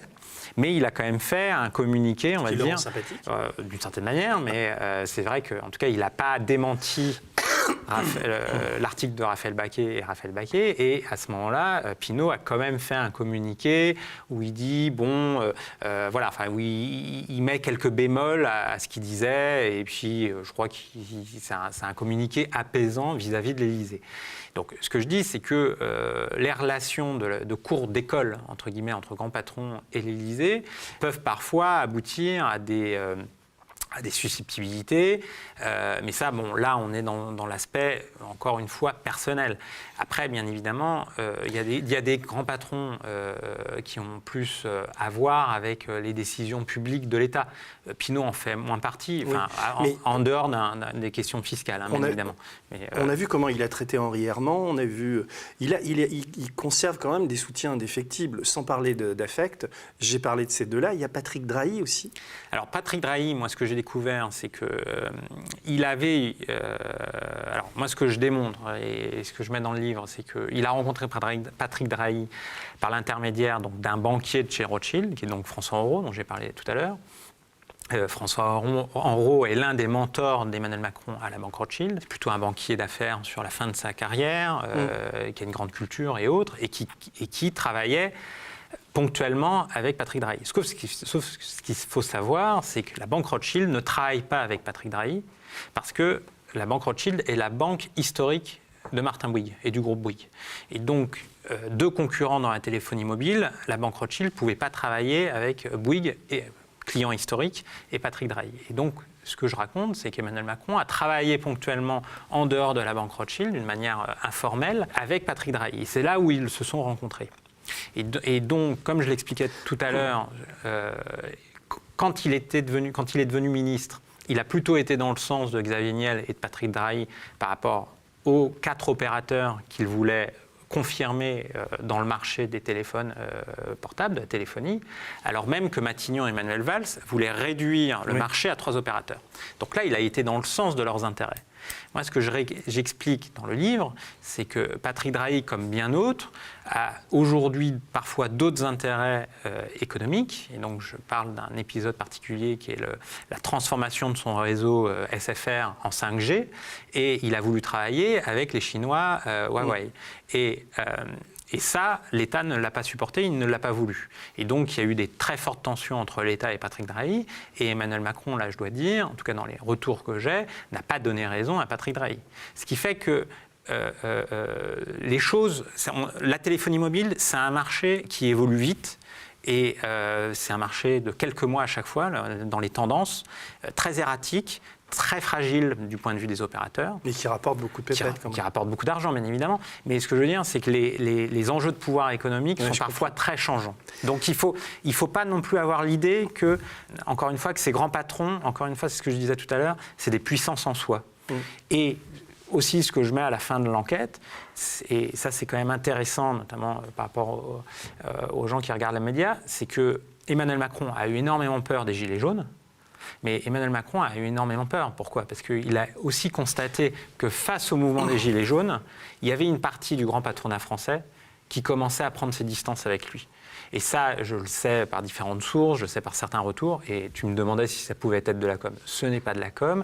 En mois de décembre, ce qu'il faut savoir, c'est qu'au moins le patronat institutionnel, le MEDEF en l'occurrence, syndicat des grands patrons, a été prêt à lâcher plus d'augmentation de SMIC et était prêt également à revenir sur la réforme de l'ISF. Donc parce qu'ils ont eu extrêmement peur par rapport aux Gilets jaunes, et il y a toute une partie du patronat français. Et ça, il faut revenir dans la subtilité, je ne sais pas, mais en tout cas, dans ces secteurs-là, Emmanuel Macron, il est tellement libéral sur le plan économique, tellement néolibéral, qu'il est prêt, il ne s'intéresse pas aux grosses machines rentières du capitalisme français. Lui, ce qu'il veut, c'est son modèle, c'est la Californie. Il voudrait avoir des GAFA en France, quoi. Et donc, tout le vieux capitalisme français, d'une certaine manière, il les met plutôt à distance, il les méprise. Et ces gens-là, qui sont aussi des puissances, là, qu'est-ce qu'ils voient ? Ils voient simplement que leur marché national, la consommation, la confiance, qu'il n'y a pas concorde nationale, on va dire. Les Français ne sont pas d'accord, ça se voit. Le mouvement social et les Gilets jaunes sont extrêmement mécontents, et même par rapport à l'image internationale du pays. Et ces grands patrons-là, ils ne sont pas très contents, en fait. Et le problème, c'est qu'aujourd'hui, dans les élites économiques et politiques, le gros problème d'aujourd'hui, c'est qu'ils n'ont aucun candidat, entre guillemets, c'est-à-dire qu'ils n'ont aucune alternative. Mais il ne faut pas croire aujourd'hui qu'Emmanuel Macron est dans une position totalement de force. Emmanuel Macron, j'ai encore eu un coup de téléphone suite à la lecture de mon livre d'un de mes contacts, qui m'a dit quand même la chose suivante assez étonnante. En gros, même certaines administrations n'obéissent plus à l'Élysée. voilà, aussi facilement qu'avant. Là, il a la police, qui est très répressive en ce moment. Il s'appuie à fond là-dessus. C'est d'une violence extrême. Donc, on est au lendemain du 1er mai. On a suffisamment développé ça sur le média. Mais alors, il y a tout un passage de ton livre où tu racontes comment il réussit à empapaouter, j'allais dire, ou en tout cas à séduire tout un tas de lobbies ou de milieux, quoi. Et tu les énumères. Il y a les gays. Alors, les francs-maçons, certains gays, effectivement. Oui, enfin, mais ils s'appuient beaucoup sur Delanoë, où tu parles d'Ouzlo, tu cites via Brigitte aussi, et donc c'est assez intéressant de voir ça. Mais j'aimerais que tu expliques un petit peu d'ailleurs ça, mais tu parles aussi des francs-maçons, tu parles des Gracques, tu parles tout ça, et à ce moment-là, tu dis quelque chose dans ton livre, tu dis, mais dès le départ, il a un problème avec les ouvriers, quoi. Les ouvriers, il n'arrive pas, les pauvres, il n'arrive pas. Et c'est terrible parce que qu'il ait du dédain, on l'a vu avec toutes les phrases qu'il a, à la limite, humainement, je ne dis pas que ça peut se comprendre, je dis que bon, on est comme ça, on appartient à une classe et on l'affirme et tout. Où ça pose problème quand on est stratège comme lui et un grand manipulateur comme tu le décris, on se dit mais c'est une incroyable faute politique qu'il est en train de faire. S'il avait lâché un peu de lest sur la TVA, sur l'ISF, ce que tu disais tout à l'heure, mais là, il mettait d'accord tout le monde, les gilets jaunes n'étaient plus dans la rue, etc. On comprend pas. Alors, ma question est double et triple, même, mais enfin voilà. Alors, je vais essayer de... Déjà, parfois je suis long, mais moi, ce que j'essaye de faire comprendre à mes lecteurs, notamment sur le premier livre, L'ambigu Monsieur Macron, c'était mon propos. Je disais donc, oui, il a de l'habilité politique, notamment pour accéder aux plus hautes marches. Bon, ça s'est révélé relativement juste. Et je disais une autre chose qui était difficilement entendable par tout un tas d'acteurs politiques, y compris à gauche et y compris à l'extrême gauche, qui était de dire ah mais c'est un technocrate ou c'est un ami des patrons, il n'y arrivera jamais en politique. Et c'est-à-dire les gens ne le disqualifiaient pas forcément sur le fond, parfois ils le faisaient bien évidemment, mais ils le disqualifiaient sur il n'y arrivera jamais, c'est pas son univers. Bon, en fait, il y est arrivé. Et l'autre chose qui est extrêmement importante, certes, il a un très grand cynisme politique. Il pioche partout, mais il a quand même une base idéologique. Et c'est-à-dire que le néolibéralisme, il y croit à fond. L'adaptation de la globalisation, notamment par la question européenne, il y croit à fond. Et c'est ce que je disais la dernière fois, c'est que justement, c'est ce qui peut potentiellement le rendre extrêmement rigide, voire psychorigide, voire dangereux d'une certaine manière vis-à-vis du corps social. C'est que, comme il dit, même s'il n'a pas de cap en réalité, parce qu'en fait, il est très seul aujourd'hui au niveau européen. Angela Merkel a pris ses distances avec lui. Donc toute sa stratégie européenne est à plat. Donc il est quand même énormément en difficulté. Ça, c'est quelque chose qui n'est pas dit, mais aujourd'hui, sa stratégie européenne est totalement à plat. Et en fait, là où il est quand même, en tout cas, très interrogeant, c'est qu'il dit « j'ai un cap, j'ai un cap, j'ai un cap ». Et il y va à fond la caisse. Et effectivement, dans le premier livre comme dans ce second livre, le rapport à la fois au peuple de gauche associatif, militant, au mouvement social, aux syndicats, les fameux corps intermédiaires, il les déteste et il ne les supporte pas. Il les avait qualifiés de rétrogrades, de conservateurs, et il les a toujours mis à l'écart. Et les classes populaires, employés, ouvriers, tout ce que tu veux en fait, ce qui est quand même 65 à 70% de la population quand même. Hein. Et 9 millions de pauvres en 2018. Eh bien, en dehors d'un discours très droitier de charité, et on en a des exemples encore un peu, il a toujours eu des propos extrêmement durs, extrêmement méprisants, mais surtout, c'est comme s'il ne les prenait pas en compte. C'est comme s'ils n'existaient pas. Alors, je voudrais... Il y a un personnage, tu dis le grand manipulateur. Quand on te lit, on se dit les grands manipulateurs. C'est-à-dire qu'il y a un second personnage dans le livre qui apparaît quasi à chaque page ou chaque 2-3 pages, c'est Brigitte Macron, quoi. Oui. Et c'est vraiment intéressant parce que même ça, je sais, il y a quelque chose de très mystérieux dans ce couple, quoi. Je ne parle pas du tout de la différence d'âge, tout ça, enfin, même du storytelling qui a été construit autour de ça. C'est le rôle qu'elle a, le fait qu'elle a contre elle quand même des gens à l'intérieur de l'Élysée. Emilien est parti à cause d'elle, enfin, tu le racontes, pas que toi, mais tout le monde l'a dit. Et alors, comment ça marche, ça? Qu'est-ce que tu as appris? Qu'est-ce que tu as compris? Est-ce qu'elle a une intelligence politique? Est-ce qu'elle est autant mentor qu'il y paraît? Ou, enfin, est-ce que tu as des clés de compréhension du couple?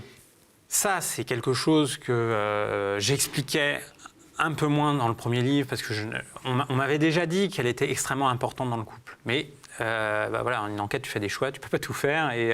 Et sur le moment, je l'avais évoqué dans le livre, dans le premier livre, mais je n'avais pas d'éléments factuels qui me montraient autant d'importance, enfin qu'elle avait une si grande importance. Son importance, on l'a vu quand il est devenu ministre à Bercy, parce qu'elle assistait à toutes les réunions de cabinet quasiment. À l'époque, les communicants de Macron avaient dit « Ah, mais c'est pour des questions d'emploi du temps, parce que comme ça, elle peut mieux gérer l'emploi du temps d'Emmanuel Macron. » Pas du tout. En fait, Brigitte Macron, dès cette époque-là, avait un mot à dire sur tout, pouvait avoir son mot à dire sur des gens qui pouvaient être recrutés au cabinet, pouvait avoir un mot à dire en privé toujours, là auprès de son mari, sur la stratégie politique, même sur le fond politique. Moi, ce que je mets dans le livre, là, dans le second livre, c'est qu'elle peut parler pendant des heures avec Emmanuel Macron de la question de la sécurité sociale, par exemple, sur tout ce qui est aspect sociétal, même d'idéologie politique. Elle est beaucoup plus à droite, entre guillemets, sur le plan sociétal que son mari, beaucoup plus conservatrice, d'une certaine manière, mais elle l'influence. Elle est peut-être moins néolibérale, non? Des fois, elle a eu des propos sur les gilets jaunes à Reims, là, oui, alors là, on est dans de la com, excuse-moi. Ouais. D'accord, non, mais je te le dis. Je pense que là, on est dans de la com. Donc, ils s'arrangent tous les deux. Oui, il y a un Brigitte, côté, de toute façon, en termes de com, si on reste sur la com, là, si on revient sur la com, il y a eu un truc depuis le début du quinquennat, c'est un peu good cop, bad cop, quoi. Enfin, le truc, bon flic, mauvais flic, et donc le gentil, la gentille, les communicants ont voulu utiliser Brigitte Macron comme la gentille, quoi, du couple. Bon, en fait, c'est quand même beaucoup moins le cas. Certes, elle n'a pas forcément, elle a plus de lucidité sur le comportement des gens, y compris le comportement de son mari, on va dire, dans les sphères de pouvoir, mais elle a d'ailleurs, et c'est Emmanuel Macron qui le dit lors de sa première victoire, lors du premier tour. Il dit, il rend hommage à sa femme et il dit quand même cette phrase hallucinante qui, à Brigitte, sans qui je ne serais pas ce que je suis. Enfin, c'est un couple. C'est un couple de pouvoir, et ça, c'est ce que j'apporte, parce que sans faire de la psychologie c'est bas étage, c'est à la française, quoi. D'une certaine manière, en tout cas, on pourrait croire que c'est de la superficialité, le sujet. Non, le sujet n'est pas superficiel, parce que tous les gens de pouvoir, des anciens du cabinet, de la campagne, y compris de l'Élysée, ont tous confirmé l'importance très importante de Brigitte Macron. Ça a toujours été le cas. Souvent le cas, en tout cas sous la Ve République, on peut penser à Cécile Sarkozy ou à Madame Chirac, mais là, ça atteint un niveau beaucoup plus important, et notamment là aussi parce que Emmanuel Macron n'a pas de parti politique, il n'a pas à gérer véritablement une majorité qui est de toute façon à son service, et donc Brigitte Macron a un rôle très important. Par exemple, tu évoquais les tensions à l'Élysée entre les conseillers, c'est pas que sur des questions de susceptibilité personnelle ou comme parfois on dit c'est les amoureux et conduits. Non, c'était des tensions de pouvoir, c'est-à-dire qui allait avoir plus d'influence sur l'autre vis-à-vis du président de la République. Et par ailleurs, depuis que Ismaël Emelien et une partie des conseillers de la campagne sont partis de l'Élysée, Brigitte Macron est en train d'essayer de trouver un nouveau communicant à l'Élysée, et c'est elle qui a la manœuvre. Et un de ses amis, qui est Jean-Marc Dumontet, qui est un propriétaire de théâtre parisien dans le monde du spectacle, qui a travaillé longtemps avec Ruquier, qu'on voit sur les plateaux télé, venir vanter le libéralisme, voilà, et cracher sur les gilets jaunes à longueur de mission. Et tu parlais tout à l'heure des gays. Alors c'est pas tous les gays, je suis moi-même gay. J'ai travaillé pour Tétu. Non, quand je parlais des gays, je parlais des gays de bourgeois dans le pouvoir, qui effectivement, je me précise, qui effectivement, comme une bonne partie de la bourgeoisie, n'avait pas envie, dite libérale et social-libérale, qui n'avait pas envie de voir les catholiques conservateurs Fillon et compagnie. Et ça, pourquoi je l'évoque dans le voilà, ça pourquoi je l'évoque dans le livre, c'est parce que c'est un épisode extrêmement important dans la campagne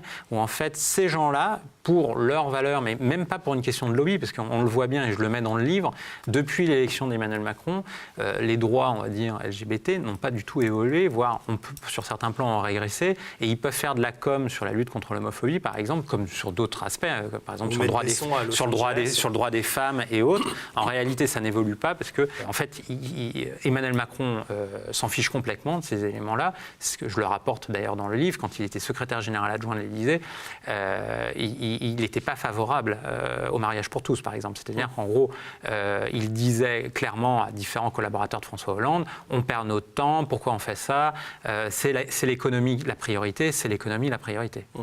D'ailleurs, tu parlais ils sont à la recherche de communicants. J'ai découvert à quel point ils font du violon pour que Franck Louvrier vienne à l'Élysée. C'est quand même le chef de la presse de Sarkozy, et alors, lui résiste. Ça, c'est une des révélations, il y en a d'autres, mais dans le livre, c'est que on parlait de Bernard Arnault, on parlait des grands patrons. J'expliquais que Macron a utilisé une bonne partie de la droite et des réseaux de droite dans son ascension, et d'une manière beaucoup plus précoce qu'on a pu le penser.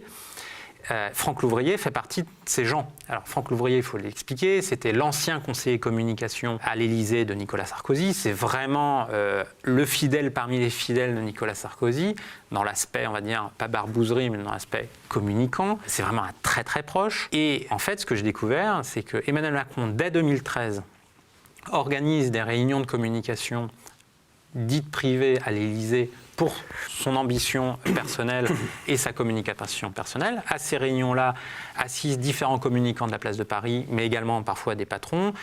Souvent, Brigitte est présente et drive la réunion avec son mari. Et à ces réunions-là, Franck Louvrier a été plusieurs fois présent.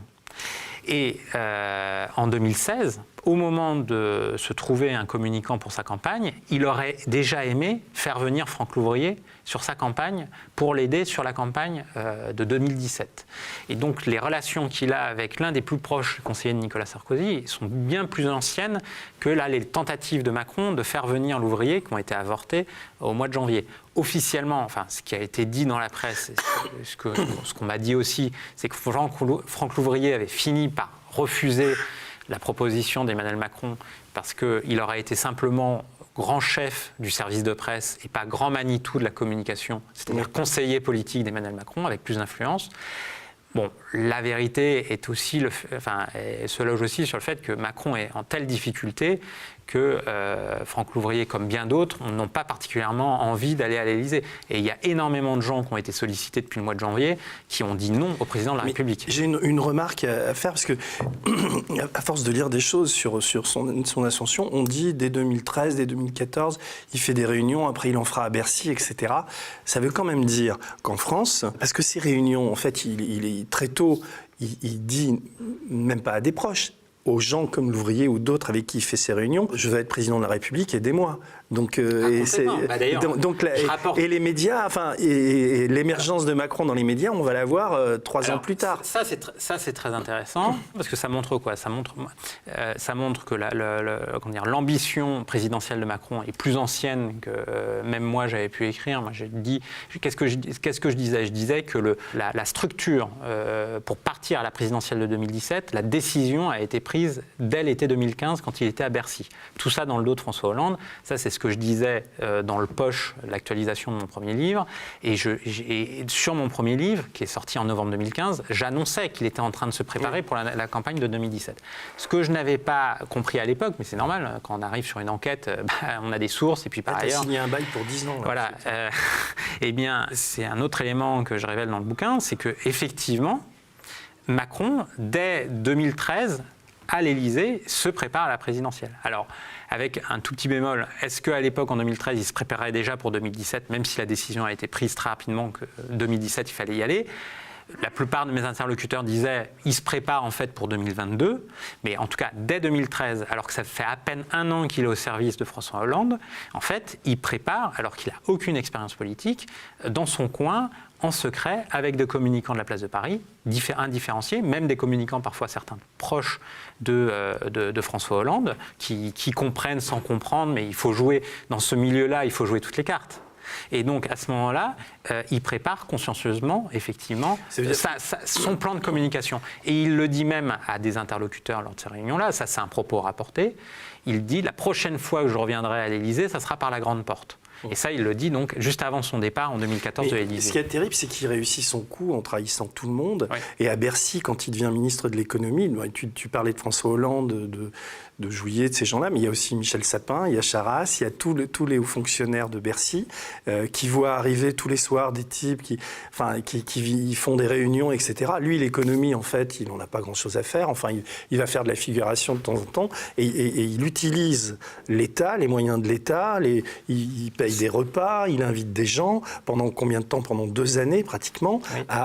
Et c'est là où la fusée commence à vraiment fonctionner et exister. Entre 2014 et 2016, il se prépare, là cette fois-ci comme ministre à Bercy. Il y a d'autres journalistes qui l'ont dit, notamment des journalistes de Radio France qui avaient fait un livre sur Bercy qui avait révélé la question des frais de bouche utilisés. Le livre de Christian Eckert aussi. Voilà, et le livre de Christian Eckert après, donc, qui était à l'époque secrétaire d'État au budget et qui, impuissant, a vu Emmanuel Macron se préparer avec parfois certains moyens de l'État à Bercy, se préparer politiquement. Et Christian Eckert qui tirait la sonnette d'alarme à l'Élysée et qui disait à Hollande « regarde, Macron… » Et là, on en veut à Hollande un peu. On se dit « mais comment il a pu être aussi… » Enfin, je veux dire…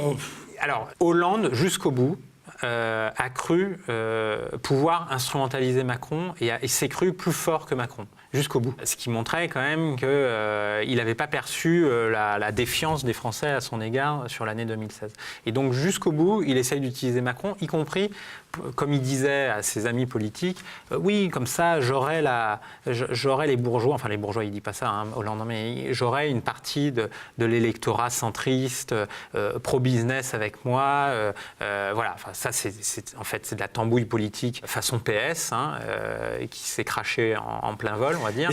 Et non, ce qu'on peut reprocher à Hollande, pour le coup, c'est d'avoir accepté, par le soutien personnel de Jean-Pierre Jouyet, d'avoir propulsé Emmanuel Macron au cœur même de l'État. Oui, mais après, il y a eu des arbitrages à Bercy. On le voit aujourd'hui avec Aéroports de Paris et la Française des Jeux, où quand même Macron, tu disais que c'est un hyper-libéral, on l'a vu à l'œuvre. Et heureusement qu'il avait en face des gens qui s'y sont opposés. Mais là, aujourd'hui, il lâche les vannes, quoi. Enfin, il reprend tous les projets qu'il avait de privatisation. Quand il était ministre, ça je le dis dans le livre, il y a toute une partie sur les dossiers industriels dans le livre qui sont importants, notamment l'énergie, ADP, parce que l'énergie, il y a Engie, il y a la privatisation sûrement en route, il y a le démantèlement d'EDF que j'évoque dans le livre aussi qui est en route, j'explique pourquoi, la relance du nucléaire, très importante, qui est totalement décidée hors d'un cadre démocratique, qui n'apparaissait pas dans son programme d'ailleurs, et là il est très pro-nucléaire. Il est très pro-nucléaire, il relance le programme nucléaire. Pourquoi Nicolas Hulot est… Enfin, c'est encore une manip. C'est encore une autre histoire, c'est encore une manip. Là, t'en parles pas dans le livre. Oui, un petit peu, j'évoque la démission d'Hulot, mais voilà. Et pour revenir à la question que tu posais, mais je ne sais plus, là je suis perdu pour une fois. Non, je te disais qu'il est en train de reproduire ce qu'il n'a pas pu faire à Bercy. À Bercy, par exemple, il était, ça m'a été confirmé, il était pour la privatisation d'Aéroports de Paris et il a essayé de privatiser ADP, Aéroports de Paris. Et la Française des Jeux aussi. Et la Française des Jeux. Eckert a mis en jeu sa démission pour l'empêcher de faire ça. Tout à fait. Et il y a aussi… Et il avait le soutien, excuse-moi de te couper, mais c'est là où il avait évidemment le soutien de Manuel Valls et il avait le soutien de François Hollande, quoi.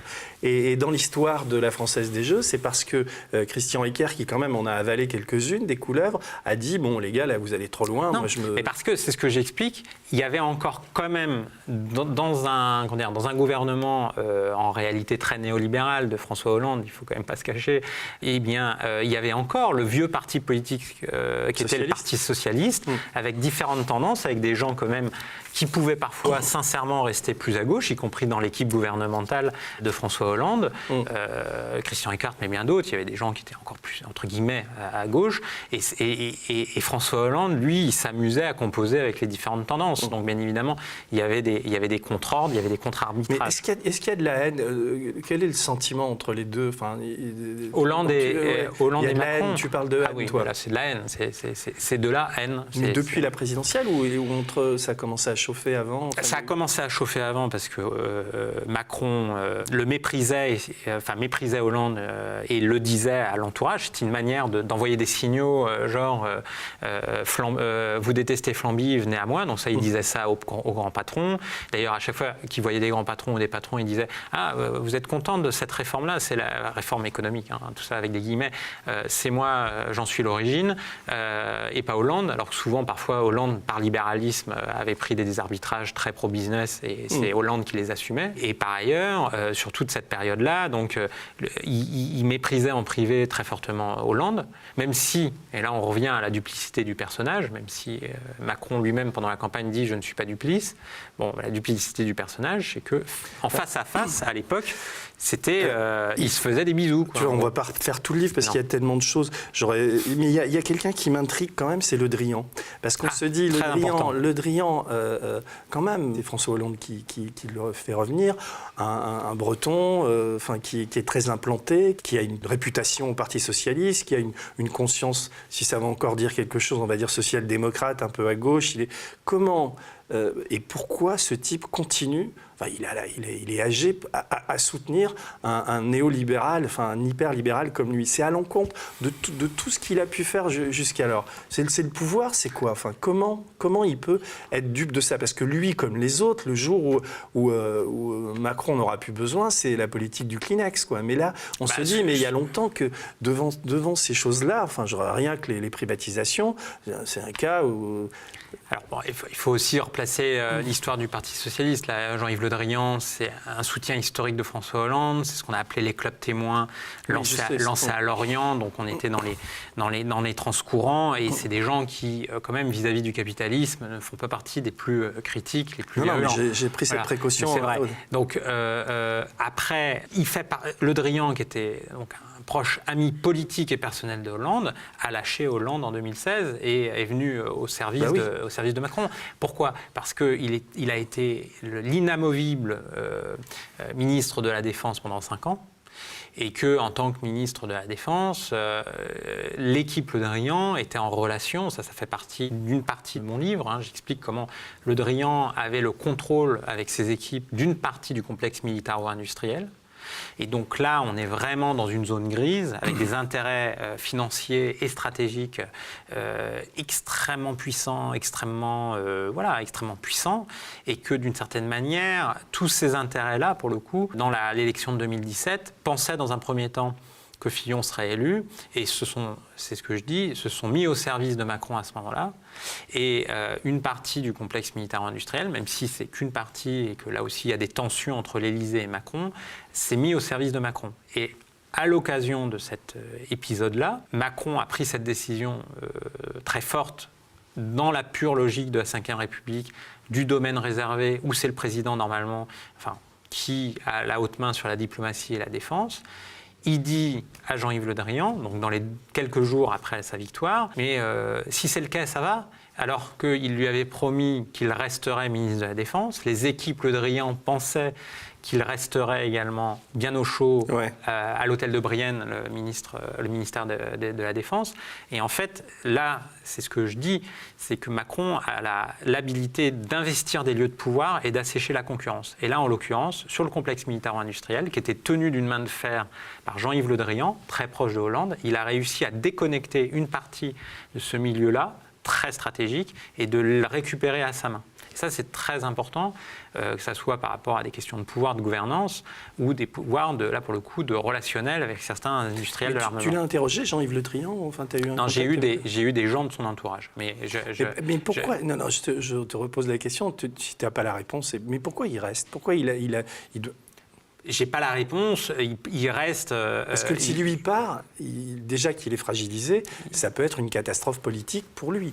Oui, il y a des catastrophes politiques, il y en a, si on se place sur le commentaire politique, les catastrophes politiques, il y en a déjà eu plusieurs ces derniers mois. Le départ de Gérard Collomb, le départ de Nicolas Hulot dans un autre style. Effectivement, Le Drian, c'est un poids lourd, c'est un poids lourd. un poids lourd comme on peut le présenter. Mais par exemple, tu te poses la question de Le Drian, moi je me pose beaucoup la question, même si je n'ai pas d'illusion sur sa posture idéologique, mais je me pose des questions sur François Bayrou. Pourquoi François Bayrou croit encore à ce président? Tout simplement, c'est qu'il vise Matignon et que, par ailleurs, il n'a jamais eu autant de force au Parlement depuis que Macron est élu au pouvoir. Donc François Bayrou, par exemple, avale énormément de couleuvres, pas sur le plan idéologique, sur le fond, mais sur le plan, par exemple, de tout ce que je raconte dans le livre sur le relationnel de Macron avec Nicolas Sarkozy, avec les réseaux sarkozystes, y compris dans la sécurité, dans la défense, dans tout un tas de secteurs, y compris les relations que Macron a avec des grands patrons. Le discours politique de Bayrou depuis plus d'une dizaine d'années, c'était quand même la critique de l'oligarchie française. Bon, c'était à son niveau, mais il le faisait. Hein, c'était les unes de Marianne à l'époque aussi. Il arrivait à ringardiser le PS, c'était pas dur. Voilà, c'est ça.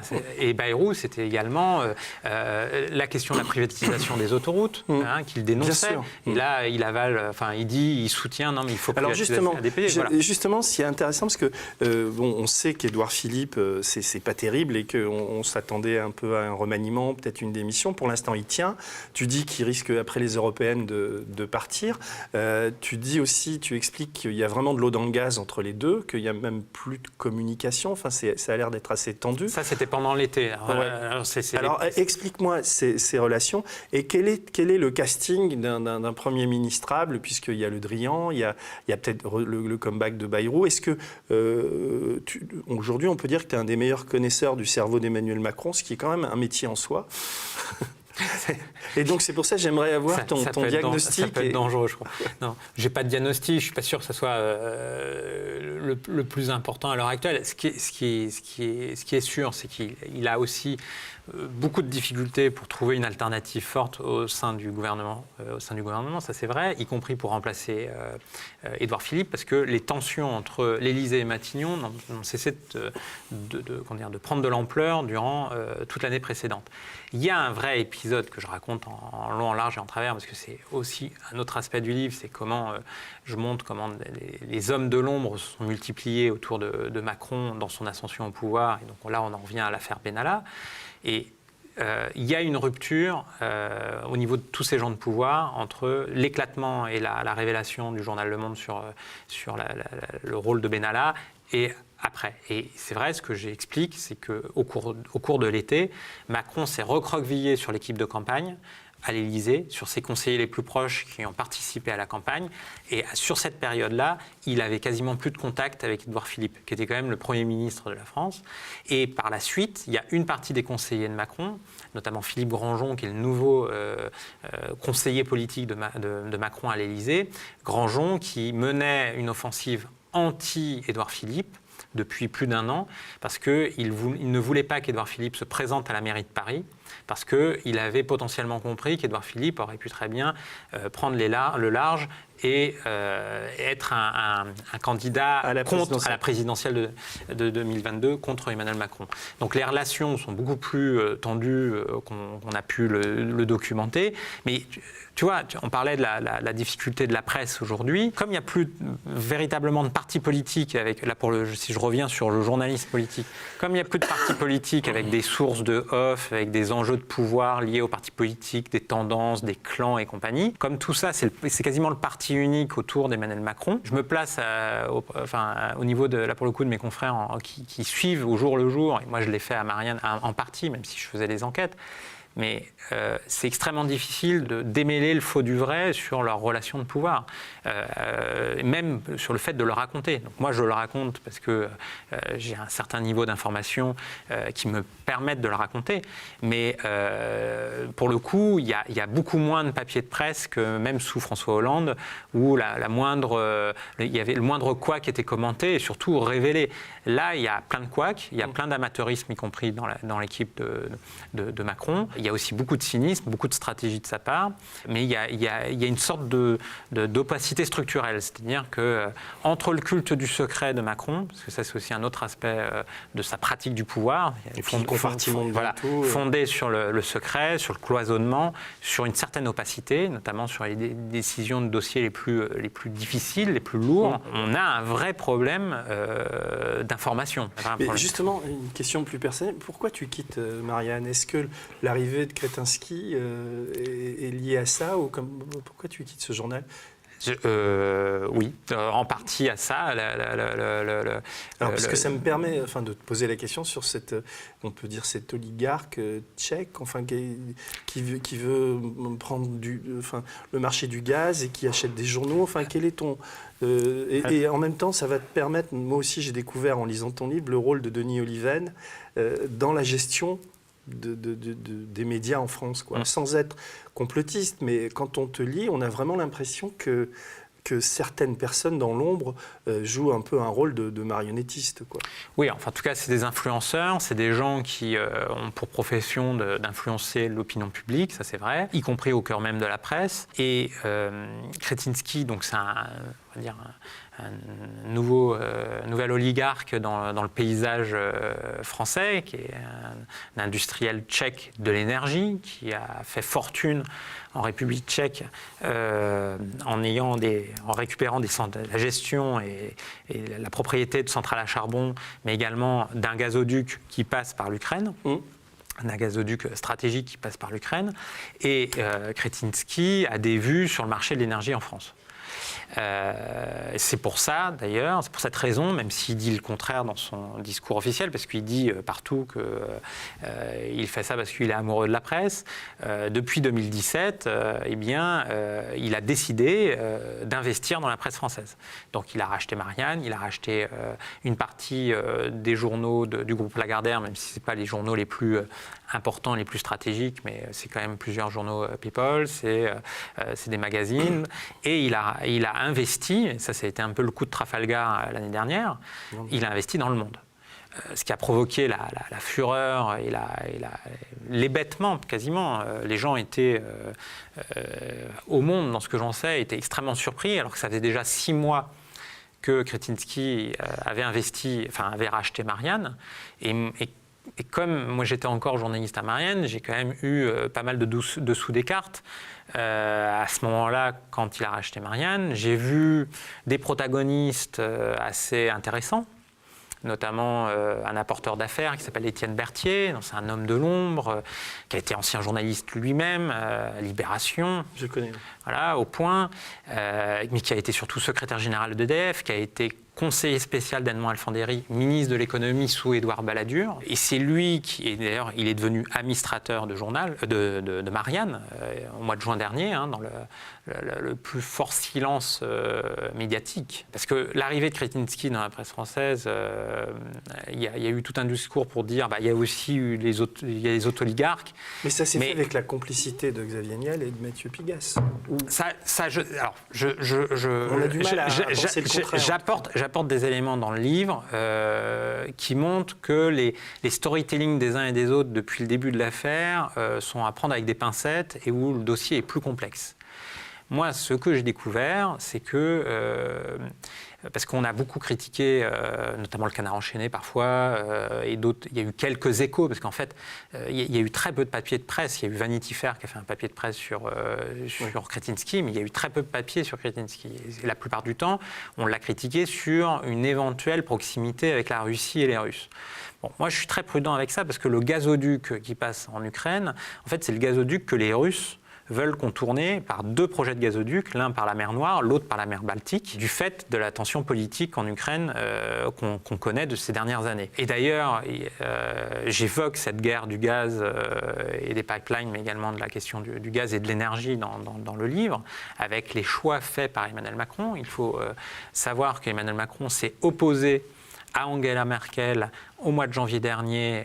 Ça a été très peu rendu public en France. Il y a eu un article dans Le Monde. S'est opposé au projet de gazoduc par la mer Baltique parce que contrôlé par Gazprom et il ne voulait pas que l'Allemagne se rapproche trop de la Russie sur des questions énergétiques. Et vraisemblablement, cette question énergétique est liée également à l'Algérie. C'est ce que j'explique d'ailleurs au début de l'ouvrage, parce que Emmanuel Macron, comme la Commission européenne, aurait souhaité s'approvisionner davantage en gaz, soit vis-à-vis des États-Unis avec le gaz naturel liquéfié, soit de l'autre côté de la Méditerranée par l'Algérie. Bon, là, on n'est pas dans la théorie du complot, on est dans de la géostratégie, on est dans des enjeux économiques et énergétiques extrêmement lourds.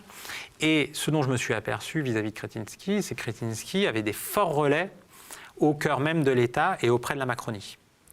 Et ce qui donne j'ai pas toutes les clés, mais ce que j'explique dans le livre, c'est que Étienne Berthier notamment, mais également Denis Oliven que tu as cité et qui est maintenant le grand patron de la filiale médiale de Kretinsky, tous ces gens, en réalité, notamment Berthier, connaissent tout un réseau de pouvoir au sein même de l'État et notamment d'une structure qui s'appelle la Caisse des dépôts et consignations, qui est un des armes financières de l'État.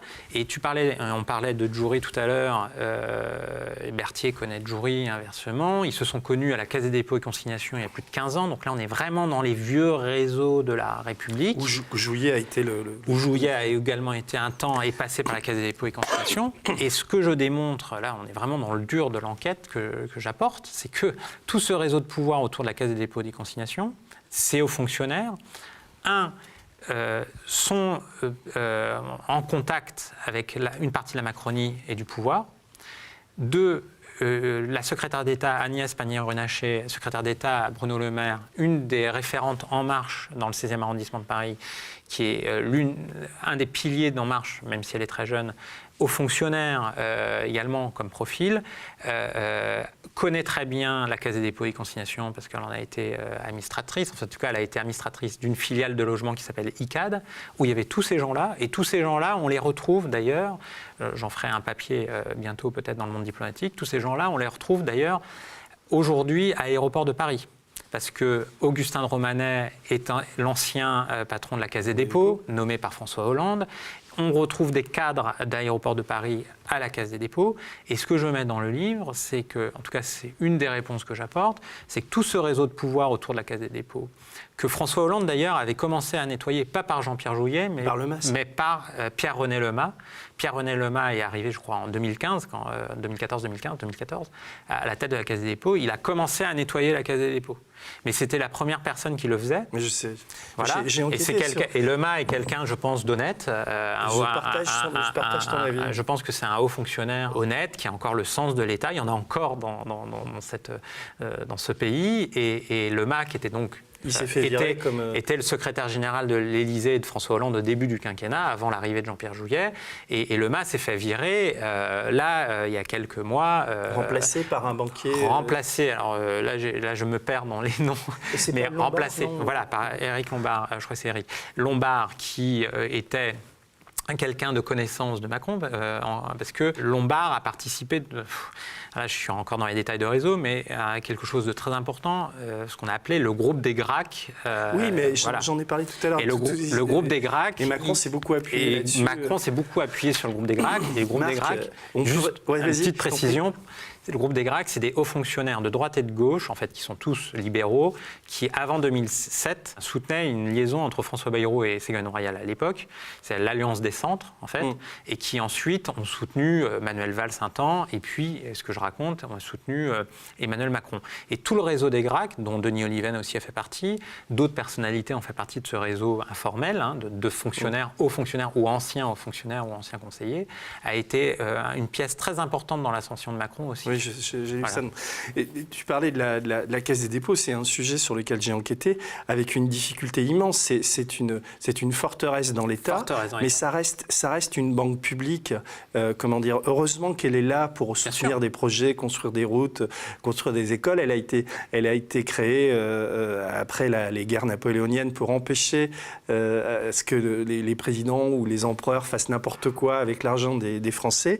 Et donc, il faut savoir que tous les petits épargnants, etc., qui donnent leur argent, disent on la donne à la caisse, on sait que elle sera bien épargnée, bien conservée. Et moi, dans le travail que j'ai fait précédemment, dans mon bouquin qui s'appelait les prédateurs, les milliardaires contre des États, avec Catherine Le Gall, on a démontré déjà qu'il y avait de curieuses dérives à l'intérieur de la caisse, où ils ont racheté Quick, qui était quand même une boîte de hamburgers 3 ou 4 fois sa valeur.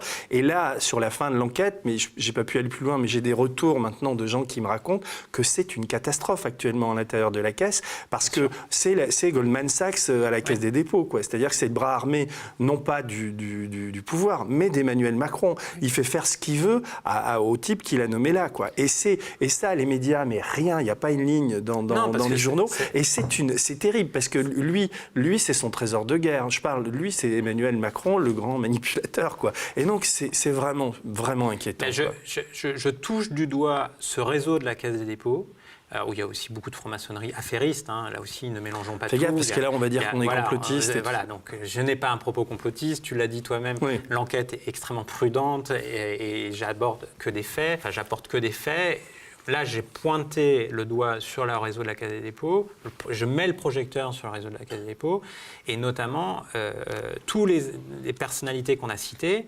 Et on en revient à une partie de ce que j'ai découvert dans l'enquête, et à travers aussi ce réseau de la Caisse des dépôts, mais pas que, c'est que Macron, encore une fois, pour contourner les quinquas et les quadras, a utilisé donc l'ancienne génération politique. Tu citais Michel Charasse, qui est visiteur du soir d'Emmanuel Macron, même si là, ces derniers mois, il est malade, donc il le voit moins, mais il l'a souvent régulièrement au téléphone. J'espère qu'Emmanuel Macron l'appelle pour le nom.